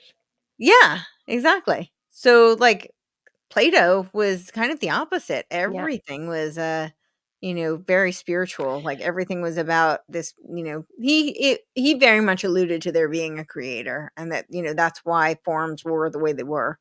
So I really want a book, hopefully it's Mhm. already written, called Aristotle, Plato, and the Catholic Church, and I want it to be good and not like a subversive, misguided Aristotle, apologia. Plato, and the Catholic Church. Yeah, Okay. because Plato, I feel like the Platonic model was the model of the monasteries. I see what you're saying. I can see that. Yet Aristotle Yeah, is I can see the, that. the Is there philosopher, something else whatever. I can help with? Oh, my phone just So went off. anyway, so I'm No, all right. So now I think we need to wrap it up. This now I is a can't hear you. marathon. You Okay. can't hear me? Now I can. Okay, that Okay. was weird. So I knew I was okay going this long with you, even though it's probably the longest podcast I've ever done in my life, because you're just a marathoner. Like you are. I knew you could handle it. I didn't even have to ask you. You have to go to the bathroom. Nope. No. Do you need any water? No, I can go several days without drinking. It's like, no.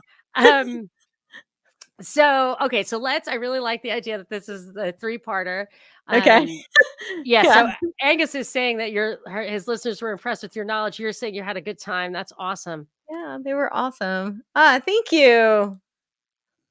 Uh, so Angela Adams got some hot sports opinions that I'm not going to bring into this conversation, but someday, Courtney, I would love to talk to you about religion. Okay, And yeah, I really would be interested from your philosophical point of view. But let's take these last few minutes yeah. and what do you want to what would you like to tell us about, what you're doing, what you hope to do, maybe how people can help? But I'm satisfied Mhm, after having like gone through all your stuff, and it's a very, very kind of you to like. I thought it would be super fun to go through this process with you of all people because like you are so you just don't get offended like this. Oh, this is one thing I wanted to point out about like your ability to deal with Twitter and mhm, argument. Like You've like white knighted me, which I think is very funny because I'm terrible. I hate arguments. I hate it, hate it, hate it. I I'm I like don't like them either. completely in the wrong business. And I lack confidence because I do feel like uh I just I never did debate. I'm not sure I've got all the arguments. I always assume Mhm. somebody else knows something that I don't know, and I want to give them the Sure. benefit of the doubt. So I'm not really good in the arena. But you are. You're fast, you're confident, and you're quite often, if not like every time, like you're right, and you have a way of bringing that. Is that because of your debate experience or what? Wow, well, thank you, I appreciate that. I don't Oh always yeah, it's feel that true. at all, but, Oh, it's definitely true. Yeah. well, thank you. I think debate definitely helped a lot. I think some of it's just my personality. Yeah. My dad always told me he thought I should be a lawyer. Yeah. So, yeah, I think I Lawyers do probably have that. Yeah, yeah, like, when he you talk to a always said lawyer, like, that. they are good like that. A litigator, they're Uh-huh. just amazing, but it's experience, it's a lot of Yeah. experience. I guess it is. Well, I spent a lot of time arguing growing up. I mean, I was, yeah. He says Jack Burton says, "It's ironic because when I argue 99% of the time, my arguments are Monica's talking points." But that's Awesome. different. That's just, I'm happy to give you information, but if whoever you were arguing with started yelling at me, I would just like, "Ah." I don't like that. Well, I try not to get into arguments. I'm not a fan. I'm not very confrontational. I really don't like confrontation. But if it gets into it, like, yeah, then I'll go. In fact, this is something I've had to kind of rein in a bit because when I was younger, people would think that I was like really being, I don't know, like contentious, Yeah, like, yeah, and that right. I was, antagonistic. And I was Yeah, like, oh no, we were just having yeah, a debate. and they'll get hot. Yeah. And Like, I'm they'll like, get past, oh no. especially if they start losing, and I was like, "Oh, I was just explaining it to you." It's just Yeah. like, you have to be right all the time. That's what one of my sisters said, "You have to be right all the time." I'm like, "Doesn't everybody always kinda think they're right all the Yeah, time?" right. Like, I Why don't would you know. even argue if you think you're But wrong? yeah, Like, I mean, it's like religion. It's like, well, you think, you're right. And I'm like, well, of course, like, of course, like, if you're practicing your religion, you think it's right. right. So, although I'm not even, like, really sure. I'm sure I like practicing, but who knows? But I anyway, fair enough. I get it. Yeah. yes. Yeah, I So, mean, and I would come yeah. out afterwards thinking like, "Oh, we're Oh, that was friends, fun. but nothing." Yeah, exactly. And they're like, "Oh my god, like They you just." hate you. Yes. I know. I've had that, like, I'm like, "I understand why people hate me," like, not a lot, but, like, someone's like, "Oh, like, his wife hates you." I'm like, "I totally get that, totally fine." My sister said not too long ago, she said something, she would always tell me how I was so intense. And I said something, and this time I said something like, "Yes, I think you're just gonna have to deal with it or something." And she was Right. like, "You finally owned it." And I'm like, well, yeah, I mean, at Well, this what I'm point, I've owning lived is with you for you. long enough. Like, well, no, I Sorry. mean, I think Yeah. she's probably right. I'm Yeah, like, yeah, but, maybe, I'm yeah. sick of apologizing for it. It's like, Yeah. I'm intense. That's it. Like, Yes, you what like are you it, you gonna don't do? like it. I'm sorry, but that's who I am. But Like, I have noticed that, like, if you're so when I used to be an investment banker and a lot of my yeah, peers were men, oh, basically all of yeah, them, but their wives weren't investment bankers. So, yeah, like, if I was dealing with women in investment banking, it wasn't there was no issue. People didn't right. feel intimidated at all, but people who are, like, in a different world, if you are, like, freaking Joe investment banker, you're at dinner with the nice lady who's, waiting at home, like, they did not No. enjoy my I'll tell you while you're wrong. That was it. Listen, honey. I can So, imagine, yeah. not great, not great. And in Mm, retrospect, I kind of regret being, yeah. too intense, let's say. Yes. I'll borrow I borrow feel yours. that. But, yeah, so, I think I get you a little better Yeah. now, Courtney, and I've really enjoyed getting to know you and getting Well, to know, thank like, you. the different your journey, your path. It's super fascinating since, like, basically the first trimester of your life Yeah. to now, and actually, I think that what's gonna come for you is gonna be super, super cool and exciting, and you may be quite powerful, which is dangerous. Well, thank For you. you, Yeah. it's dangerous for them, so it's dangerous for you. Yeah, for me, ooh. Oh, I'm not 100% sure what you mean by that. That sounds a little scary.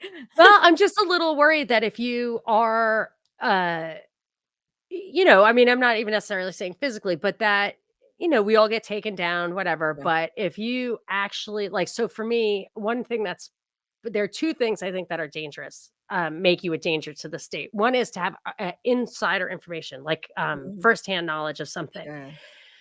That will get people like rubbed out. But the other thing is to be like a charismatic influencer. And that I think Mhm. like they'll just cancel you, Right. so I think that you're a charismatic influencer, you really know what you're doing. And like when you're gonna move the dial on something like natural asset companies or Mhm. charter schools or something that is important to the powers that be, they may let it slide, but they may come at you with bigger guns, like just whether it's Mhm. trolling or canceling Yeah. or, financial problems or, Yeah. I just are you worried about that? Um, I mean, I can't say that it never crosses my mind, but I just feel like I can't live my life like paralyzed by fear. Yeah. So I try to live more like mission oriented, like what do I feel called to do? What do I feel like where am I supposed to be? Where can I do good? Where will I be inspired? And hopefully that combination will lead to a positive outcome. Yeah. But I just look at everything I've done. That's always been kind of how I've directed. It's never been. I just can't I can't do that because then I'll just be paralyzed. Yeah. And yeah, Well, so I can see by what you do that you're following your passion, and I yeah, also feel like that what you're not prioritizing over that is paying for it. So yes, I would I need to like work you on that. I mean, really, because what you're doing is not is like your effort. Yeah, It's just it doesn't prioritize the commercial aspect of this kind of yeah, thing. So, yeah, how can people who really like I would definitely encourage if someone's gonna had a big lump sum to give to a person, don't give it to me. Join my subscription on iTunes, my yes, premium $5 a month thing. That you should do yes, for me because I just want to pay for my production. yeah, And the commercials are super annoying, so that's commercial free. But yes. for you, I feel like people could literally like stake you, and their money would go to good work. So what do you say to that? Thank How can people you. help you, and what are you working on? I really appreciate that. Well, I am gonna start working on some we wanna do some membership type things like that, but in the meantime, we did redo the website. It's CourtenayTurner.com, so like Courtenay, Courtener, and, if you want to, buy products, that does help me, but I did put just general donations. So I have a Give, Send, Go, so you can just donate outright. You can do a, Venmo, and then because I'm such an idiot that I can never seem to remember this, I'm going to do, I have a PO box also. So if you're Oh, inclined to, snail, nice. yeah, you could just do snail mail and just send me, like a, either, financial support, kind Yeah, words, because how whatever. do you pay for? You went to the Senate to What? speak. You went to the Senate to speak. How did you pay? Who pays for that airfare? Did they pay Oh for it? no, I didn't. It was the state senate. Okay. Yeah, so we drove. So Okay. So, that but was when you just came out gas. to LA, Yes, did you pay for that? I did pay for that. Yeah, Yeah, I mean, yeah. that This has somebody has been to pay for very your expensive. yeah, it's Yeah, very expensive, and, I mean, for you to do that you put the effort out, you know, yeah. I'm in support because that was another thing, Thank I was you. like, if I find if I, like, vet Courtenay Turner and there's, like, something under that rock, like, what am I gonna say?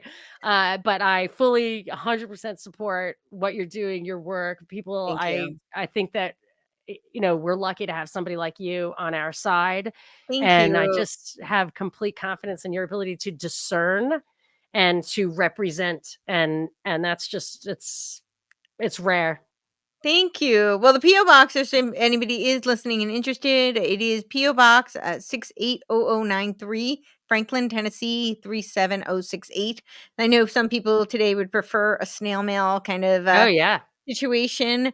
And yeah, we're kind of like I really want to go like full force this year. We do have a couple of other like, potential outlets, and hopefully those will be able to monetize. So yeah, we're really hoping this year will be the year that we can do that so that we can keep going. And I am going to write a book, so hopefully that'll be something I can That's sell. great. Yes, Yeah, so I that's always something. encourage if someone's writing a book, buy them. Put it on your shelf, Exactly. Most of the time they're worth reading, but even if it's just to finance the print, like, because I actually think that's how Obama gets all his money. Like George Soros buys 50,000 of his books every year and throws them in the ocean or puts them in the library, and that's how they get them. Like, I think books are the way to get people money. I think So, so too, and and with I you, have it would be a been. good book.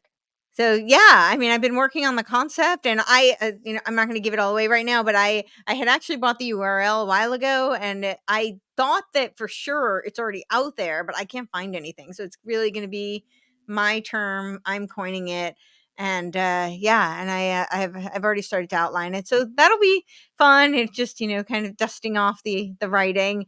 It's been a while for me, so but yeah, I'm hoping that that will be, and then hopefully people will buy that, and that will help fund things too. So but yeah, but in the meantime, people can definitely, they can buy me a coffee too. Yeah. Yeah, at CourtenayTurner.com.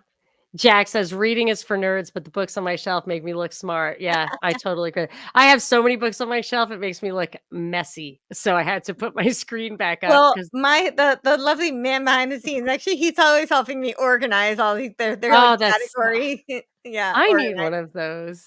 Yeah. Anyway, so it's been an absolute pleasure. Yeah, thank you. Really I a didn't realize we took so joy. long. Sorry. Hang on with you. Well, I mean, I hope you don't mind. I'm wondering No. who you blew off for that last hour because you're usually back to back to back, and I am actually back to back. All I'm right. talking to my friend Clint at 1:30. But yes, Courtney, thank you so much for being here, for joining us. Send me your links. I'm gonna play you my new outro. And Ooh. until next time, thank you all for coming. That was Courtenay Turner, and I am Monica Perez. See?